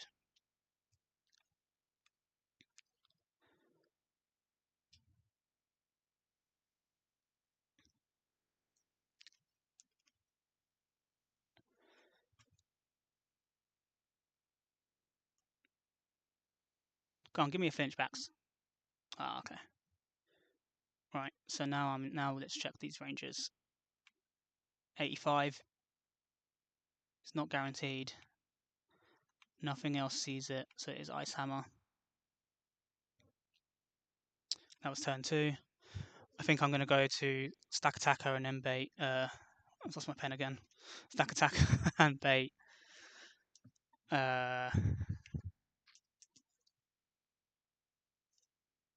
EQ. Um,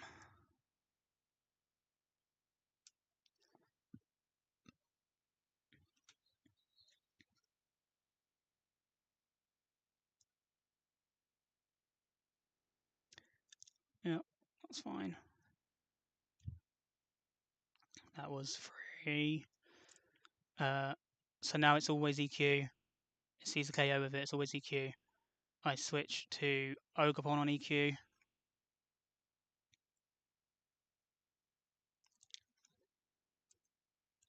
And only does 20%.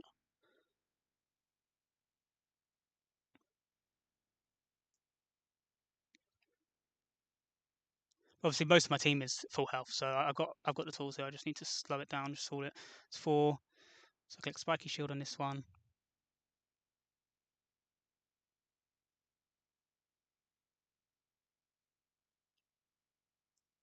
Yep, there's Budhammer is contact. Yep, snow stopped. So now there's no snow, which means U10 does 43%.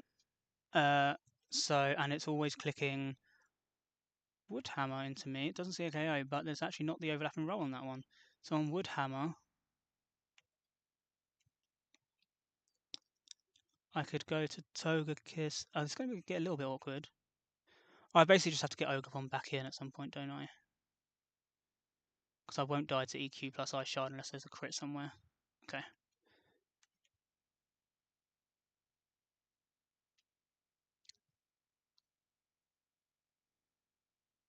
Oh, wait, if it's Woodhammer, I just need it to take recall. Is P2 ever dead to Woodhammer crit? No, PT's not. So does this go down as a P2 KO?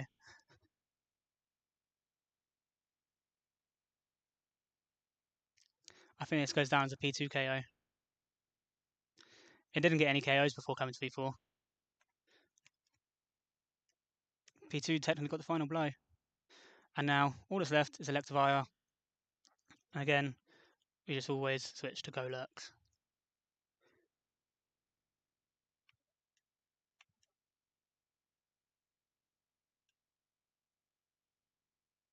And I could do whatever I want to this thing. I could mess around with it, to be honest, but I'm just going to click Headlong Rush. And that is Golurk's 50th frag in the run. It is my top fragger. And that's Glacier done. Thank God I did not get Sun. Sun would have been weird. Yeah, Sun would have been really weird. I should have made a save state before that one rather than just a save file. Because I would like to be able to just save and have the auto import for Cynthia, but yeah, it's fine. Because I maybe want to go and have a look at the Decidueye thing, the Sucker Punch.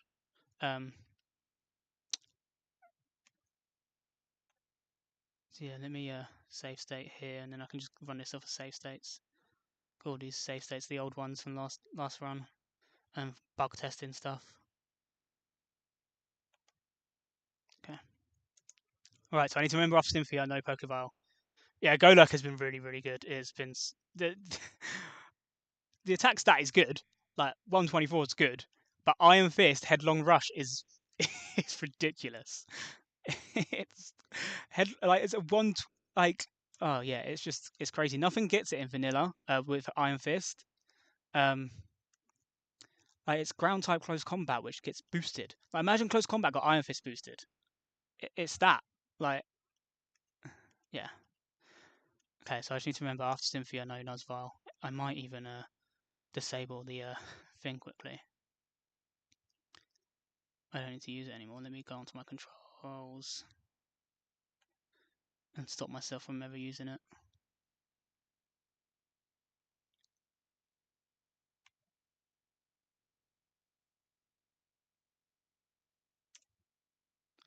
Oh, I'm never gonna. Well, I'm never gonna click backspace, am I? I don't know how to disable it, but I'm never gonna click. I'm never gonna click any of these. That's fine. I can do that. I can do it as 0.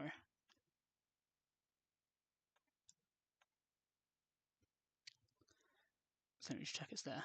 Yeah, okay. Alright, Cynthia. So this is going to be another new Ogerpon form. It's actually the grass type one. So I'm going no masks. I'm going expert belt. And we are going to be Ivy Cudgel, U-turn, play rough, and low kick. Oh, I can do that on the thing and it will update in a minute. I don't know why I'm doing it here. That's fine. And you might already be able to see this grass Ogerpon gets Defiant. Spiritomb has Intimidate. Play rough is going to OHKO the Spiritomb.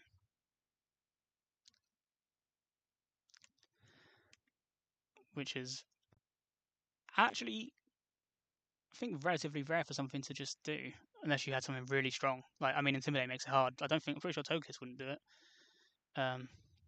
Maybe I'm wrong. I don't remember. No, because it's Assault Vest and Intimidate. It's actually quite hard to KO this. Like, I could have done it with Choice Specs or something, but then you have a problem of bad odds a lot of the time. And this set cannot be bad odds out on. P2, your attacking move changes to Thunderbolt.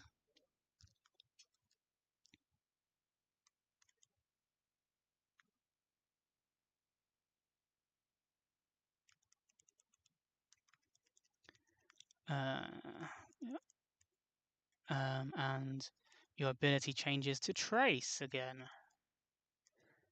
because it will give you a very helpful immunity on this fight. Yep. Excalibur is actually assumed dead at this point.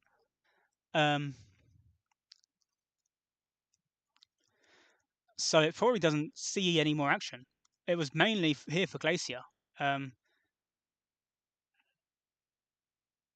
it was supposed to do like the rock slide KOs and stuff, and basically keep on baiting Electivire in. But because of the way the Kyurem got crit, I only had to do that like once. So yeah, I had on here just written down a load of dice, and then I can give it Icicle Sphere instead of Rock Slide, and Icicle Crash. Ice Shard as well, but it shouldn't ever be needed.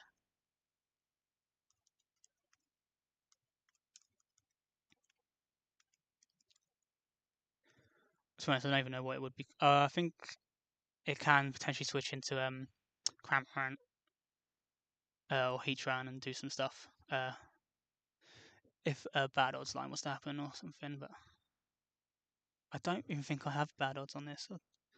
No, I do. I can, and I have a couple of different lines of if I get Sucker Punch crit on the first turn, because I could have run Spiky Shield to dodge Sucker Punch damage on this first turn, but I want to take Sucker Punch damage on this first turn because it guarantees baiting better. Stack Attacker is AV because it's going to be beating Xerneas.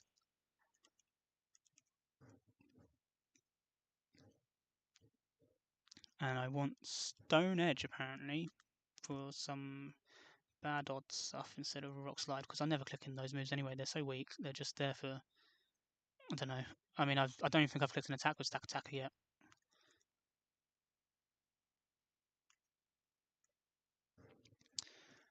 And if we have to click Stone Edge, then we're in a really bad spot. We're in somewhere we really shouldn't be. Golurk, Shadow Punch. So Golurk does also get Rage Fist. I've never used it because obviously in Nuzlocke you don't really want to be taking hits. And Golurk's too slow. Like you can't take a hit on the switch and then outspeed and have a 100 pace power Rage Fist. You'll be taking 2 hits most of the time. So it was never something I actually got use out of. And then I want Ice Punch.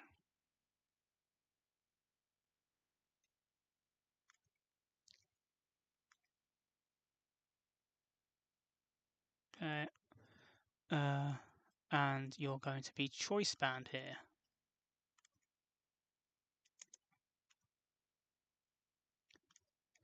Togekiss gets its Choice Scarf back. and you lose Roost for Air Slash.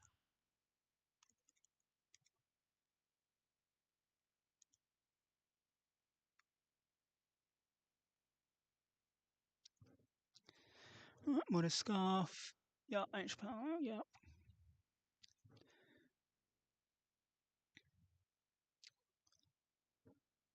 Your moves are not. You're not even close to right, actually. Expert Belt. And then I play rough and low kick.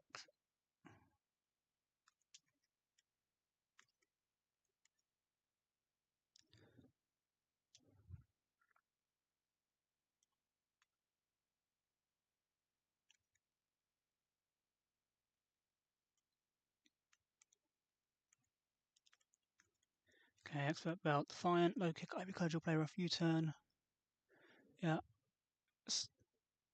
Yeah. And you are Assault Vest. Scarf, Togekiss. Yeah. Yeah. Choice Band. Yeah. B2. Yeah. Yep. Okay. So, we are all in here. So the one thing that obviously I will need here for champ fight, like most people, is some pre-damage. There's a very good chance I just get it straight away on turn 3. And if I'm in the right range there, I don't even have to worry about it. If I'm not, there's a really free position later on that I can get it in. I'll always be under the right amount, but there's like a 9 HP. There's like I have it written down on here. There's basically if I if my HP ends in 5, 6, 7, 8, 9, or 0, then I'm perfect. Because I can always heal up to like the right little range that I want. If I don't get into that, and I'm like, because I can go down to like 171, I want to be 175 to 180. If I go to like 171, then I want to go lower later on, and it's actually probably the better line because I can go down to like I can use Assault Vest for baiting instead, and then it means that I can be lower HP, which is weird because Assault Vest you do add bulk, but no, that works. The way it's going to work is that. So everything's checked. I also, as long as I get through, like, I mean, I don't think I should need to sack on this fight. I can sack Baxhalab. I can sack anything on this fight as long as I don't sack Golurk or Ogerpon, and I think I will be fine. As long as the champ fight doesn't go wonky, which there is a part of me that's scared because of I'm using absorb abilities, and yeah, there's a little bit part of me that's scared that there could be like some weird switches, but okay. Got a Grass Ogerpon. Yeah. So I'm going over this 5 times because I'm scared. Okay. Sorry, no music because I still could not figure out how to get it to not be really, really loud over me. Okay, so turn 1 is simple. We don't have Spiky Shield because we want to take Sucker Punch.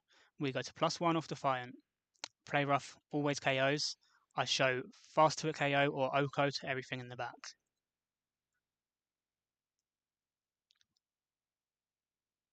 So we take a Sucker Punch here. It doesn't crit, so I think we should be perfect. I had line for it crit and that was also fine, but it should be Zamazenta. So it sees KO before Dauntless Shield with Body Press. Oh no, sorry, it let me check it. It didn't. It just saw fast 2 at KO. If it crit, then it could have gone to Xerneas, was the line. Because then Xerneas would have seen the slow Oko. But above this range, it was this. And then once it comes in, and it has Dauntless Shield activated, then Body Press sees the KO. So this is always Body Press, which is great because I can switch straight out into my Ghost type. on the body press. And I didn't save it on here. At +1, with a choice band, at +1 defense Amazenta against choice banded Golurk, gets OHKO'd by Headlong Rush. I don't know many things that OHKO Zamazenta through Dauntless Shield. Golurk's one of them. And with the set I've got as well, nothing can bad odds in. Everything gets OHKO'd. Or it gets 2 KO and it doesn't do enough damage to me.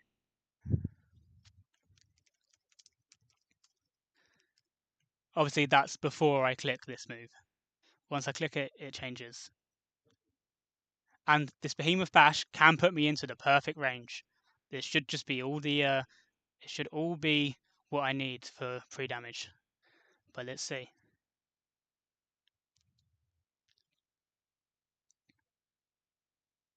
Okay, so that's one of the awkward ranges. That was a low roll, and that's one of the awkward ranges where it doesn't put me in the HP number at the end of it that I want to see. So that's fine. I will have to switch in on something later on, but I have the opportunity to do that. Zamazenta feints. So now I'm at -1s, which is actually very relevant because it means that now at this range, Garchomp will see EQ as a fast KO. If I wasn't at -1, it wouldn't have seen it.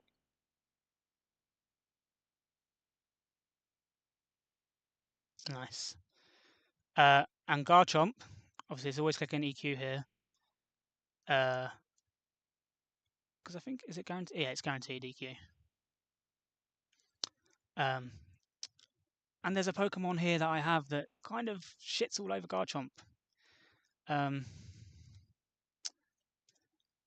Yeah, the Garchomp can't really do anything to Togekiss. And I am Choice Scarf, so I'm going to outspeed it.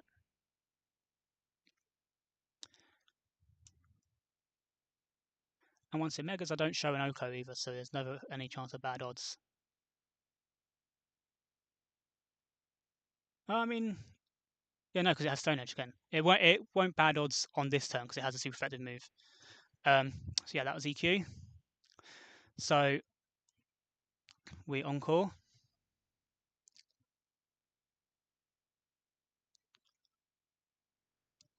And I do have to keep track of the number of EQs because we might run it out of EQs.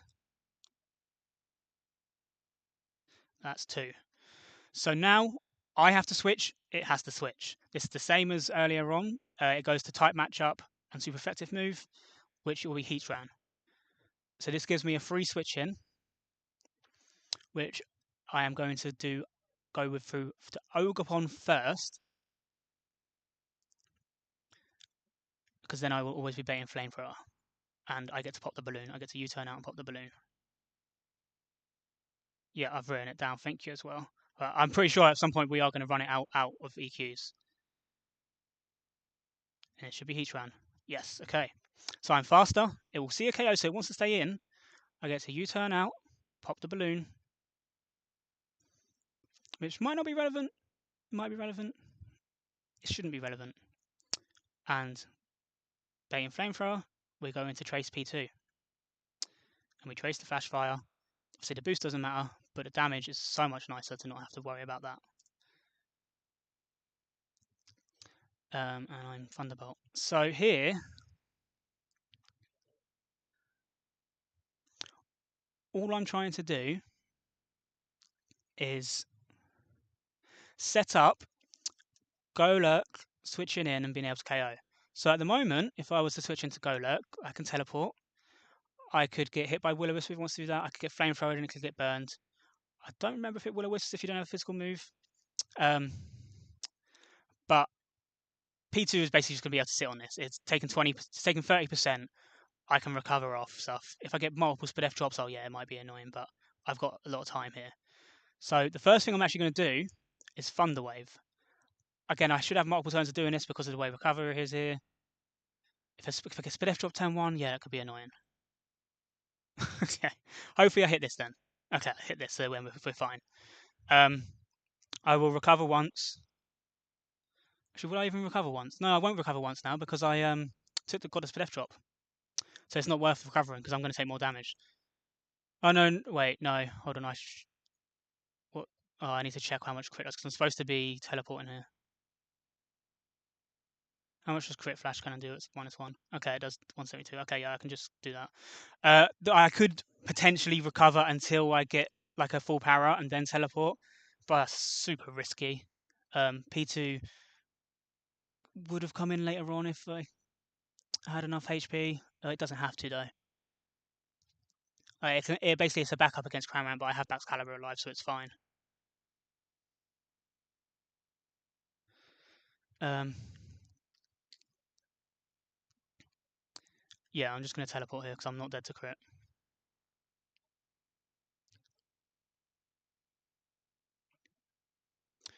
Do I need? Oh yeah.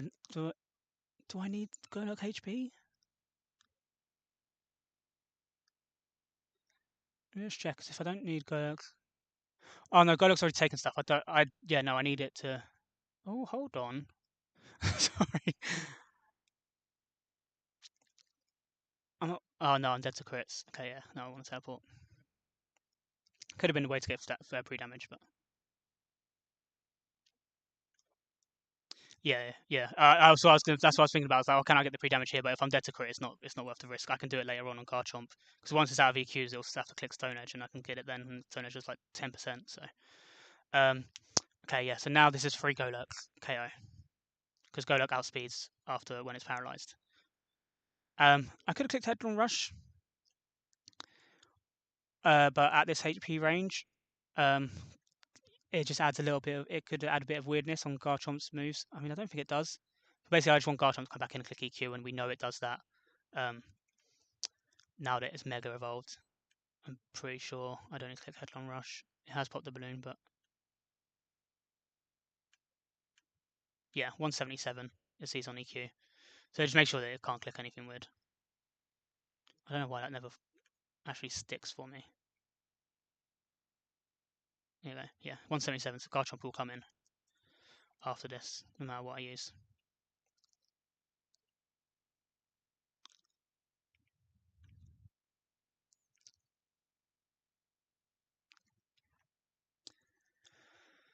Okay.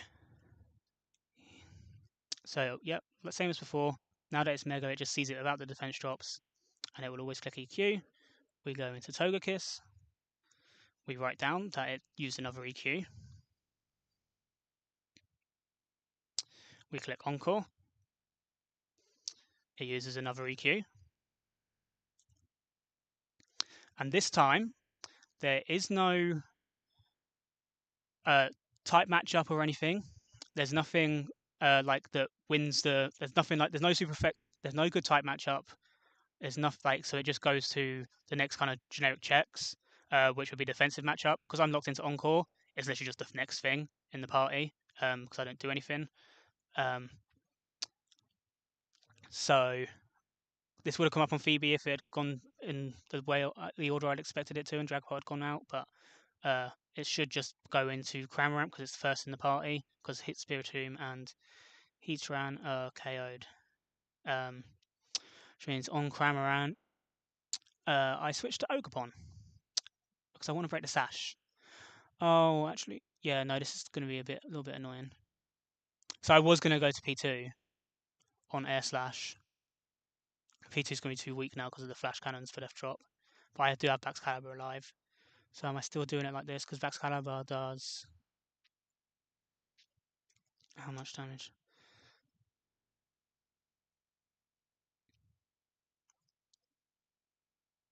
Um,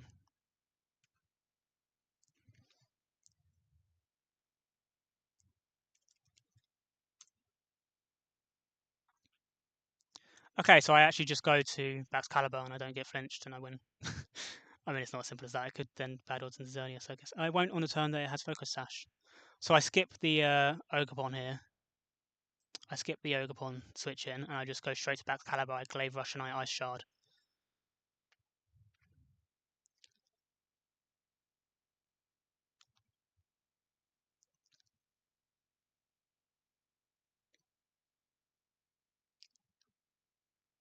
Cramorant. Xerneas. Oh, okay. So that's interesting.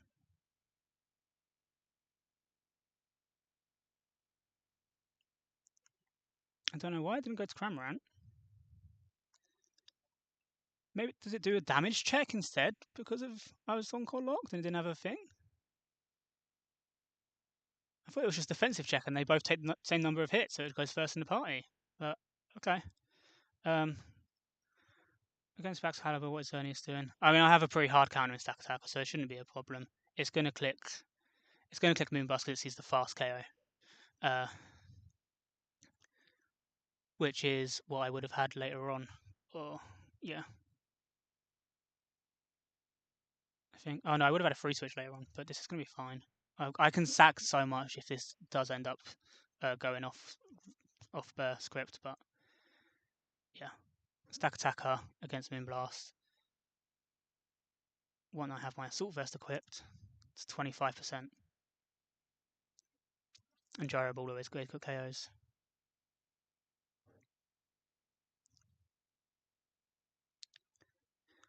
And I think this is where Stone Edge and that was important, but it could probably bad odds because I've taken the hit and I'm not full HP, which I would have been in if I'd got the free switch in later on. Okay, bad odds. Goes to Garchomp though, so that's actually fine. That's completely fine.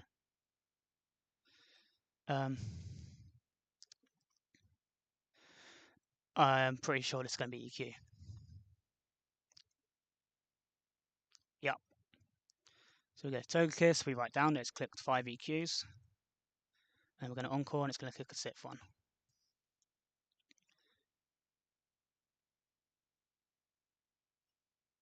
And because I've just seen that it's gone to Xerneas, I'm going to assume that it's going to go to Xerneas again. So I'm going to switch hard into Stack Attacker this time.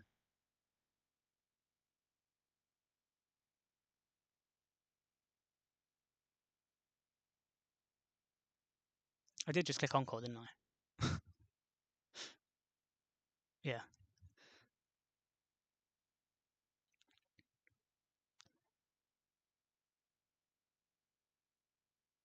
Yeah, switches, Xerneas. Okay, well, now I'm in on it. It can't go to Garchomp this time. I guess it could go to Cramorant. Don't really know now. No, it shouldn't be able to. Because it Rock Slide. Oh, I have Stone Edge. Stone Edge definitely OHKOs you. Okay. And it clicks Geomancy, so I don't even take more damage. Okay. And then we know what's going to happen again after this.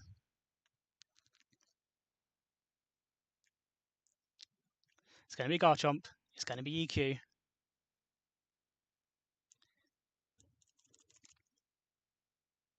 Beast Boost. Still EQ. Even after +1 defense.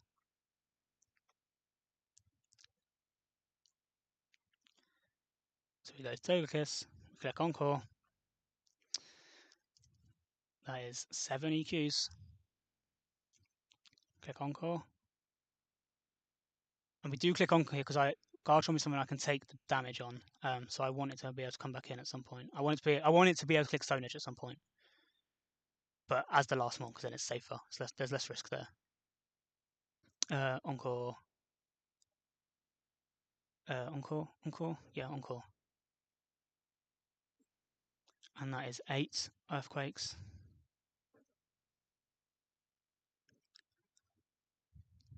And now it has to switch Cramorant. We go straight to Baxcalibur.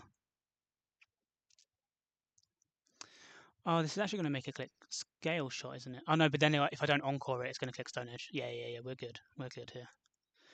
So Baxcalibur is slower, so I'm not going to take double damage. I just have to dodge infinite crits, flinches, sorry.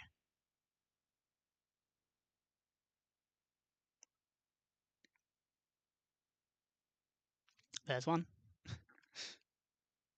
I guess I have to dodge 2.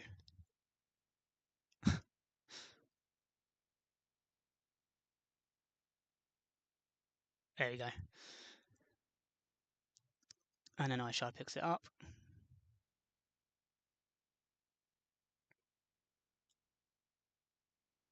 And then Garchomp comes back in as the last one alive.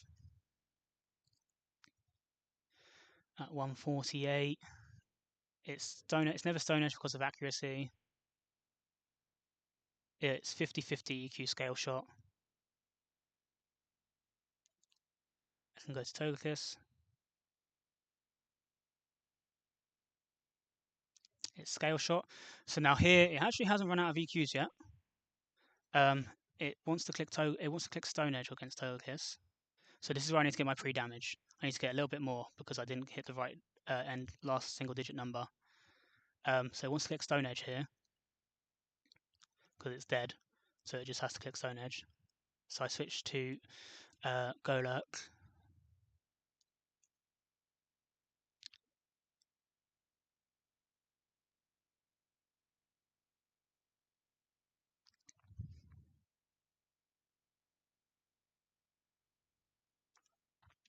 Yeah, I switched to Golurk on the Stone Edge.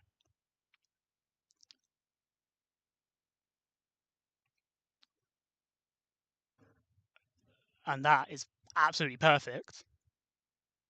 Yeah, that is perfect. So my other range that I could have been at if I want to go for Assault Vest, which is a safer line because it baits Dialga last, is 119 to 140 HP. So all I've got to do is just use a potion and I'll be perfect. I'll be at 134. That is perfect.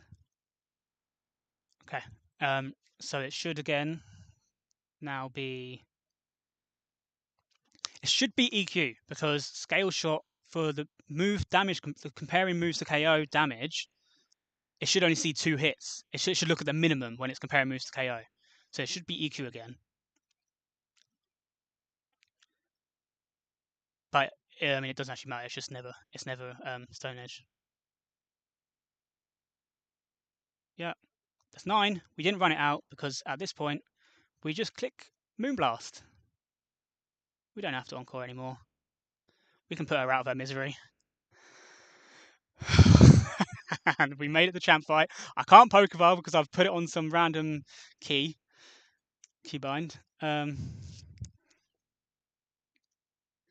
Okay. I really, really hope that this works. So I cannot heal Go. Oh, I can heal Golurk. I need to kill it with a potion.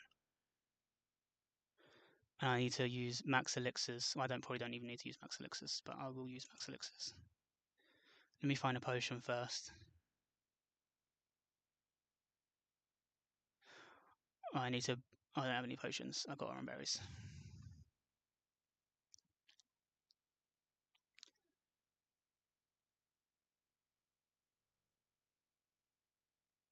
Make sure I can't misclick that, and then.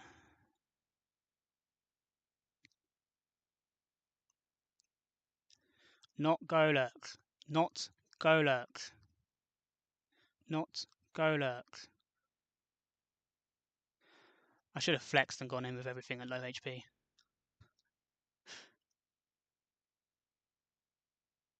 Alright, I am a little bit scared that this is a little bit untested.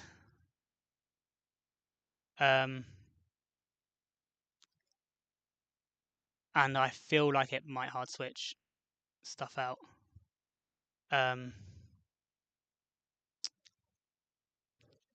But the plan here, if everything goes the way it should, is that Ogerpon holds the Wellspring Mask, it gets Water Absorb, and Golurk holds the Assault Vest, which will every single turn show a. Oh, someone has it. Sorry, hold on a second. Every single turn, Golurk will be showing a kill with only water type moves to the whole of the left side and the Empoleon defense. While Ogerpon gets a fun little move called Follow Me and is never OHKO'd by anything. So, Ogerpon is just going to sit here and click Follow Me forever. They do call it. I did ask Max about this if there was anything that the AI would see in Switch, and I think I don't remember if it was Water Absorb or if it was Fairy, and that's why they did Draco Barrage. I don't know if it was like Togekiss strat. So a little bit of a part of me is scared that it's going to see water absorb and it's going to do some funky switch. If it was water absorb, then I'm completely safe. Then this is Ogerpon will go down in the final turn as a hero, but Golok is going to take all 6 KOs uh, if this goes to plan. I don't need Ivy Cudgel. I need Follow Me. Should be all I need, but we're going to do everything. Okay, use Togekiss, yeah. So I should take basically no damage until the Mega Gross Dialga, but I am slightly scared that it's going to have some weird AI and it's going to see that like it doesn't do anything even though it's seeing a fast kill. Um, and it might switch, but I think I've got such a strong position that it won't even matter. Um, so yeah.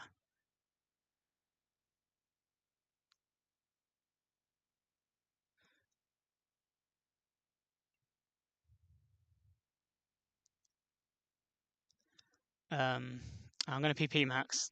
I shouldn't need to. It's not going to. It shouldn't go more than 8 turns or like 10 turns. But I will PP max my Follow Me. um, and there are a couple of like ways that this could have gone wrong if I didn't have the right pre-damage. Um, I need Golurk needs high horsepower. Where do I have that calc? Is it on this one? Because I didn't write down the movesets on the thing because I just knew that it was fine. I have it here. Oh yeah, I guess I use Focus Punch as well for the first time. I realised that earlier because it speeds up a couple of KOs. This should be an easy champ fight, yeah. So I want high horsepower because then I'm going to alternate some turns between high horsepower and headlong rush. Because I don't want to take that many Spadef drops. Because if I take too many, or if I take it before Palkia goes down, Palkia will see Spatial Rend KO. But with Assault Vest, it shouldn't. It shouldn't see it while I'm at neutral Spadef and Assault Vest at this range. So I want Headlong Rush, high horsepower. I want Focus Punch.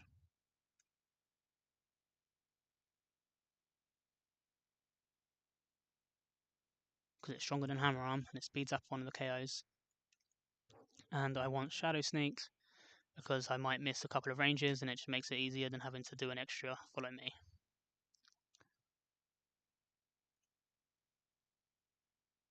I'm going to PP max those as well.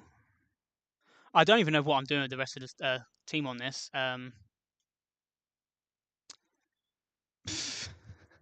I guess they could do anything. I guess that works for Togekiss. Maybe I'll give it Aura Sphere.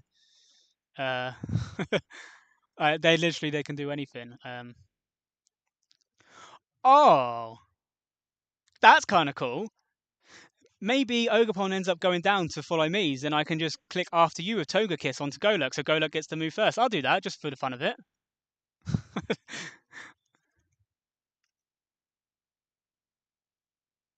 Oh yeah, I don't know if anyone is going to be able to champ Ogerpon after this. Um, I don't know if anyone's going to be able to use Follow Me after this. If it works like this, if it doesn't force a switch, which it shouldn't, because obviously they've already done the one change to the team by giving it Draco Barrage. You can be a check button, I guess.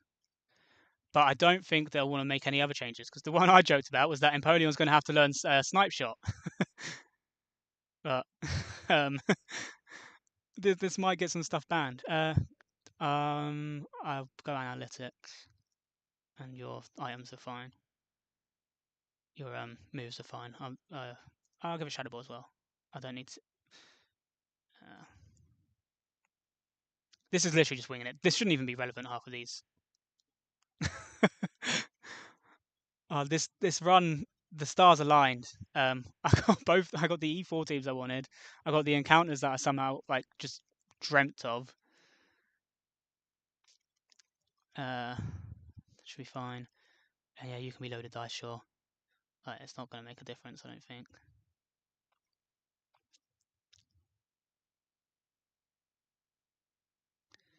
High horsepower, headlong rush, shadow sneak, focus punch. Yeah. Okay. Okay.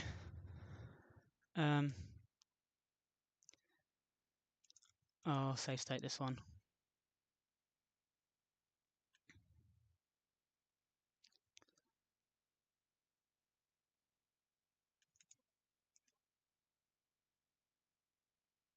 Adamant Assault Vest, 134 HP. Oh, Bax isn't champed on normal, yeah. Um, it did okay. I think it is good into Glacier. It is cool. It's good how that Scarf just outspeeds everything and shows Oko to most stuff. And it definitely works with like that the core of like the fight and resist in Encore and Ghost type. Like something like Screamtail would have worked here as well, like what I had last time. I kind of, to be fair, I realised this worked, but it wasn't until Snom used it on like the Elite Four just after me that like he showed how good it was to also have Screamtail like switch into a Ghost type and force stuff out. So that helped make this a lot easier. Sorry, I'm a bit distracted. I'm just showing it off one more time. Just I don't think any of it matters, but this should be free, hopefully. So let me just show the ranges off on here just to check. I'm AV. You can go on there. AV, I have Focus Punch, and I have Shadow Sneak and High Horsepower.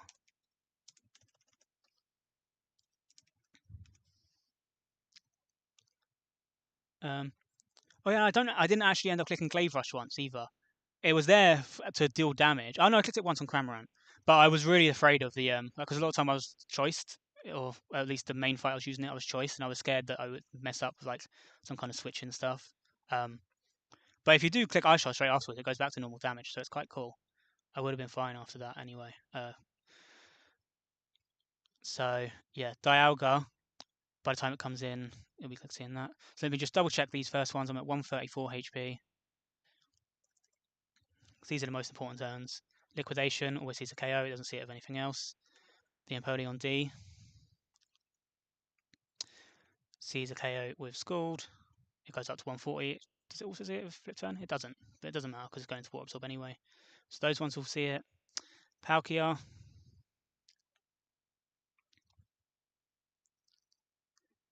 sees it with Spatial Rend, but that doesn't matter because it's guaranteed with Hydro Pump. And unless I have completely messed up the ordering, guaranteed KO should become before accuracy. Yes, it does. And then Suicune doesn't see a KO at this range at 134, but I will use Headlong Rush to finish off the Palkia. Suicune will come in, and then at -1, it will see it with Scald guaranteed. And Ice Beam doesn't matter because it won't be guaranteed. And this, when you're in Mega, you'll still just be seeing Scald. And I think potentially Flip Turn. Did I go low enough? Oh no, you won't see Flip Turn, so you'll just be seeing Scald. Oh wait, that's at -1. Sorry. Why is Flip Turn so less? Oh, I guess the attack drops, doesn't it? But yeah, Scald also sees it. Guaranteed. Alright. And Ogerpon is never dead to stuff. I want Golok on the left because I want to bait Dialga last with Assault Vest because it changes the damage rolls. So Metagross does more damage and then Ogerpon gets to live an extra couple turns. Okay, I've checked this about 5 times. Sorry, I'm going. I'm doing it. It's happening. Let's go. Right. Golurk. The first KO is being taken on the Empoleon on the left. And it's going to be done with High Horsepower, which is guaranteed.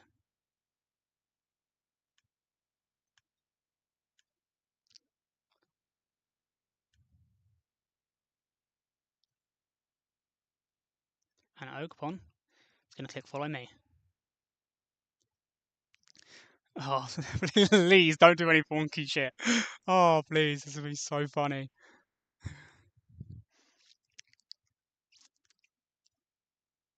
Follow Me.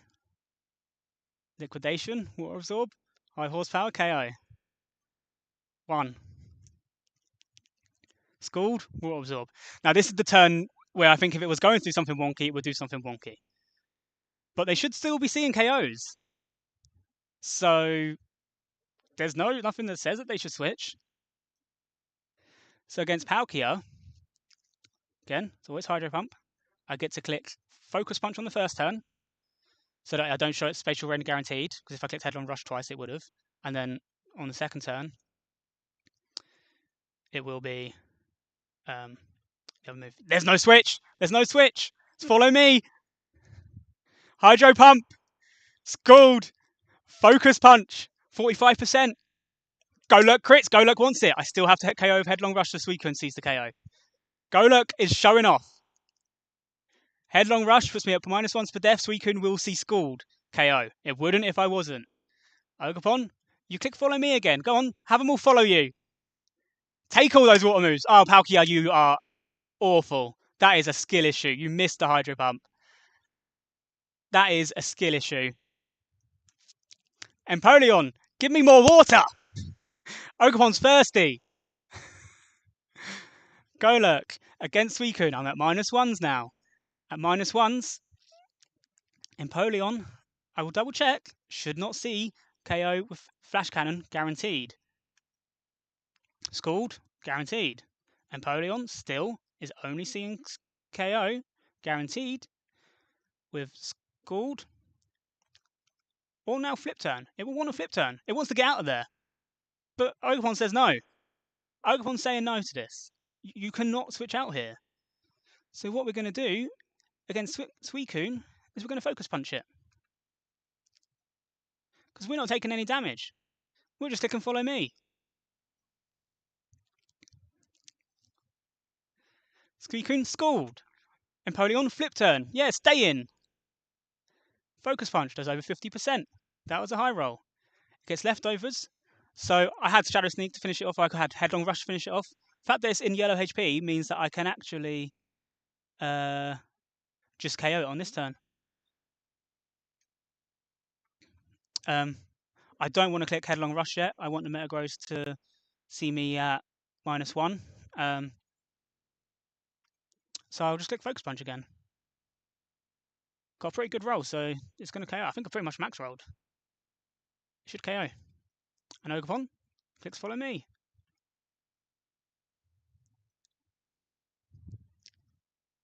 Scald. Flip Turn. Focus Punch. KO! That's actually a really good roll to get that through leftovers. I guess it's 50%, but it felt a bit harder on the line there. So again now, Empoleon. What should I use to KO this? Well, at the moment, -1. Because I have the Assault Vest, what's going to come in next is Metagross.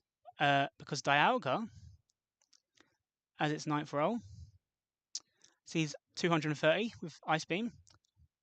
Metagross, neither of them are good type matchup, so it doesn't come into it, it's just highest damage.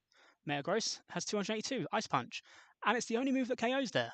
It's the best move for me for it to click that I can follow me on, because it's just neutral into Ogerpon. There's no like stab or anything on it. So with this one onto Empoleon, I think I am clicking Focus Punch again. And guess what Ogerpon's doing? Ogerpon is click and follow me. And Golurk is really focused. Bye, Empoleon. Now, because I'm Assault Vest and I didn't do the higher HP line, which would have had Dialga first, still would have worked out the same. It's Metagross. And Metagross sees Ice Punch. So this is where we have to stop the water type shenanigans. Oh, that's a shame. Ogerpon just takes, I don't know, 40% from Ice Punch. No big deal. Golurk KOs Metagross with Headlong Rush. And there's no risk of like Zen Headbutt or anything. It's got because like flinches, which could have been a thing if I was baiting Zen Headbutt or whatever. Follow me goes first. It's completely free. It just means that on this last turn against the Dialga, Ogerpon is probably going to faint.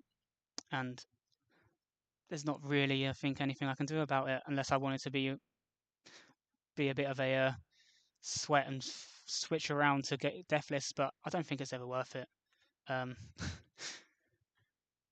don't think there's ever really a use for it. I think I just have to salute Ogerpon as a hero. because Ogerpon is what made this champ fight the freest thing ever. Um, so I'm at -2 SPDF, which now means that it's only C and KO with Ice Beam. And again, that is the weakest move into Ogerpon. It takes it this turn. It will take it this turn at 162. And Goluk gets to Headlong Rush for 45%. And then next turn it's going to be random move into Ogerpon, sadly. It would still want to KO Goluk, but it's not going to get to. Oh, wait, I could go do this Deathless. Nah, I want Goluk to take them all. I think I want Goluk to take them all. I'm going to have a look at something. I might be able to do a little after you shenanigans. Alright, because it's going to see fast KO on Goluk, but it's not going to. It's only going to see slow KO on Ogerpon, so it's actually going to be guaranteed to still hit Goluk. I might be able to do a little something here, just to make this a little bit funnier. Headlong Rush, which is actually insane damage yet again. This is with no boosting item. This is doing 45% to Dialga. And Ogerpon is going to click Follow Me again. Takes an Ice Beam. And I'm now at -3, which is still always Ice Beam. So I'm going to do a little something here.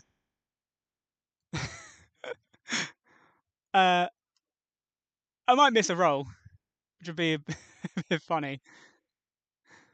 Oh, I don't know what I was saying about Ice Beam. It could be. It's always Ice Beam because of the chances to freeze and stuff. That's why it's Ice Beam, not because of any rolls. I'm not at full HP, so I don't know why I was looking at it like that.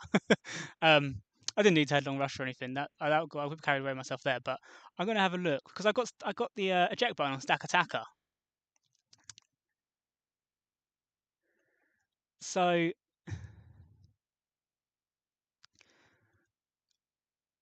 I think I can do a little something. Goluk. We'll take a quick break here. Stack Attacker can come in. Ogerpon. Oh, I don't have U-turn. Oh, that's annoying. Well, we're gonna have to hit a roll. I'm doing this. This is fun. You are going to. Oh wait, no, it's not going to work because I don't have U-turn. Oh yeah, no, it will. It will. It will. You go to Togekiss. You go to Togekiss. I'm going to take an Ice Beam. I'm going to eject back to Golurk, and then I'm going to click after you Headlong Rush, and I'm just going to hit the. I'm just going to hit the roll. I'm going to hit the range. Just because I can. I'm just going to hit the range. And I think it's funny to use after you as well. Maybe Golurk goes down here, but I'm going to hit the range, so. Headlong Rush. After you. KO! Hit the range! No! Golurk! No! Oh, Golurk! I feel so bad. It's got 57 frags! Why? Oh, it was so close. Okay, well, what do I want to take the KO then?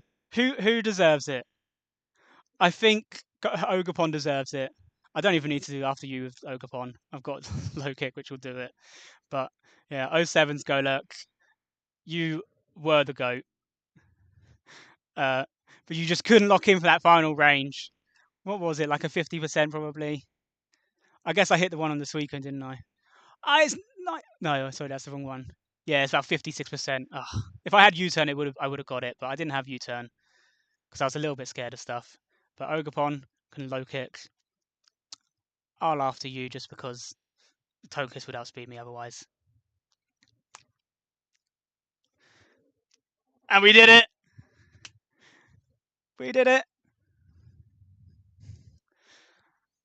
Something I didn't check. I'm pretty sure it's not. After you's not banned, is it? Imagine. I don't see why it would be. But I bet I might have just lost the run. I'm pretty sure it's not. I don't see why it would be. It's just a cool move. It's not banned. It's not a scary move. Okay. After, when I did Control F, after I had one search result, I got really scared. After you was not banned.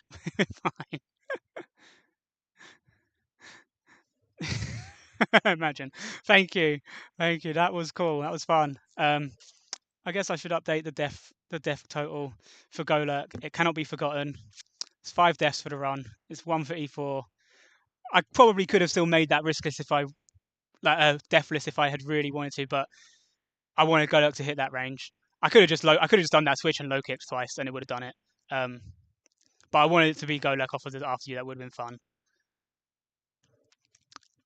But Ogapon showed off why Follow Me is so broken, especially if you have an immunity like that. Uh, yeah, that's true. Because after you is actually just a really cool double stack. Like, there's probably stuff you could do like after your eruption on like Torkoal and stuff like that. On a couple of doubles, but yeah, that would have been bad, but it would have been funny. We did it. We did it. I'm gonna skip through this bit. I want to get my screenshot. I want to get ready for that. Let's see. Oh, it's fun. I'm so glad that there was no weirdness on that champ fight. Oh, that would have been so, so annoying if I'd got there and then had to just steer the whole thing. All right, I'm ready for my screenshot.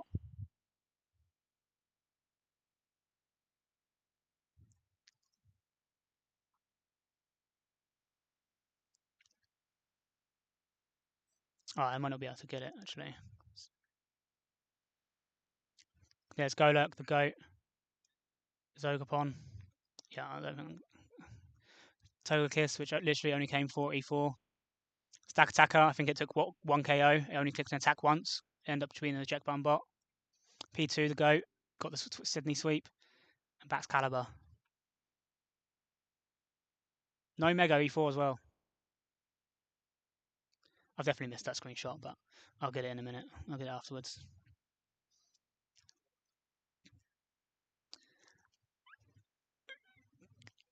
We did it! We did it! And we did it with the cool stuff. Like, I don't think I don't know how Glacier Sub would have worked. Um, I might go back and have a look at that at some point. But the team, just like in terms of 1v1 matchups, did not stand up to half that Elite Four. I had to abuse crap. I had like the encore stuff, like the little core of like Porygon, Togekiss, and Golurk, or like fighting baits into Togekiss into Golurk. I guess I have 3 fighting weaknesses. It just kind of came together. Oh, thank you, Max. Thank you. Yeah, yeah, that was cool. I'm gonna get the credits roll. Um, I wouldn't have been able to win that if I didn't have like encore and I didn't have the like Electivire air balloon stuff. And if there wasn't there was basically like one mon on each fight that I could just abuse. There was like one fighting type on each fight I was able to abuse if the lines weren't perfect. Obviously, there was Annihilate on Phoebe, which I still got a couple of switches off of.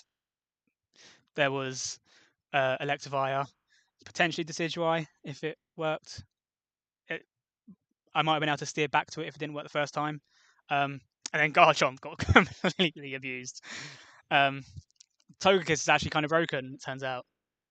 No wonder it got put to Badge 5 Hothouse. Because that was very, very strong. Let me get the frag sheet up, final one. And it's Golurk, who is dead.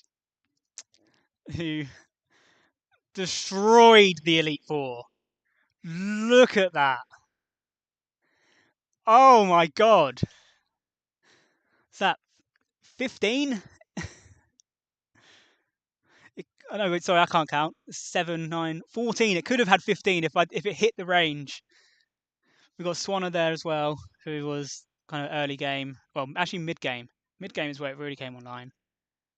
It was really good. Flannery Spit and Trick House as well. Vikavolt destroyed the double battles. Archie does not want to see a Vikavolt come in. Mega Kang didn't come to E4. I I don't know if it could have. Um, none. It would have been kind of the Porygon role, as in like a normal type. It would have obviously beat Calyrex. It would have been good into Phoebe. Um, I don't know. It definitely wouldn't have worked on this team. It would have been too much just kind of normal type in. It probably still does have something that it does still probably have stuff it can do on E4. It would be really good for champ fight, having fake out. It gets endurance reversal if you wanted to do that. Um, it has tech. You can like bulldoze stuff on champ fight, like double speed drops. Like it's probably useful. Um, yeah. Ogapon, for some reason, the kills are all split between the masks forms. So Ogapon actually ended up with 20, 22, which puts it fourth. I only had it from like just after Magma Hideout, so it's pretty good. Did some work. Just a shame that the fire type was the only one that didn't come out on Elite Four. Um, the rock one ended up not getting any KOs on Elite Four. Wait, did Ogapon get no KOs except for the grass one? Was it just the pivot? That's kind of crazy. Ogapon took one KO. What got all my KOs on that? I'm gonna have to. Oh yeah, just click Power Up Punch. Yeah, do VGC stuff. And if you think Empoleon's going to protect, just Power Up Punch your partner. Yeah. Um, I don't know where my KOs come from. See, Golok got half of them. Oh, right, yeah. Porygon took 4 on Sydney. Ah, it could have been 6, but that was cool to show off as well. So yeah, Porygon took 8 KOs on that. I guess the bomb it was kind of not really a KO, it's the recall, but we'll call it that. And then Baxcalibur took 3. Because Porygon and Baxcalibur didn't leave the box. Porygon left the box once, but they didn't really come out do anything before E4. And they and came out. Togekiss only took 2. Togekiss did so much work for just taking 2 KOs. Stack Attacker only took 1. Wow. Guess it was the Golok show. Alright, well, I'm gonna get that all posted, and I don't know.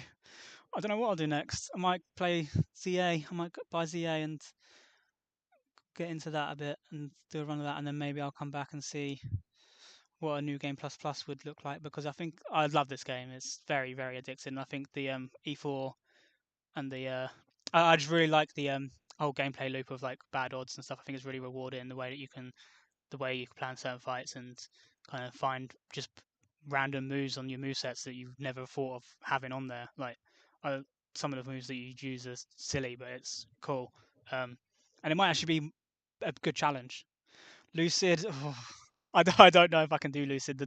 Getting used to a new double battle is scary, and it's like the whole thing. It does look like a really cool game though, so I'll have a look. I'll probably have a bit of a break and play ZA, and then yeah, I'll see.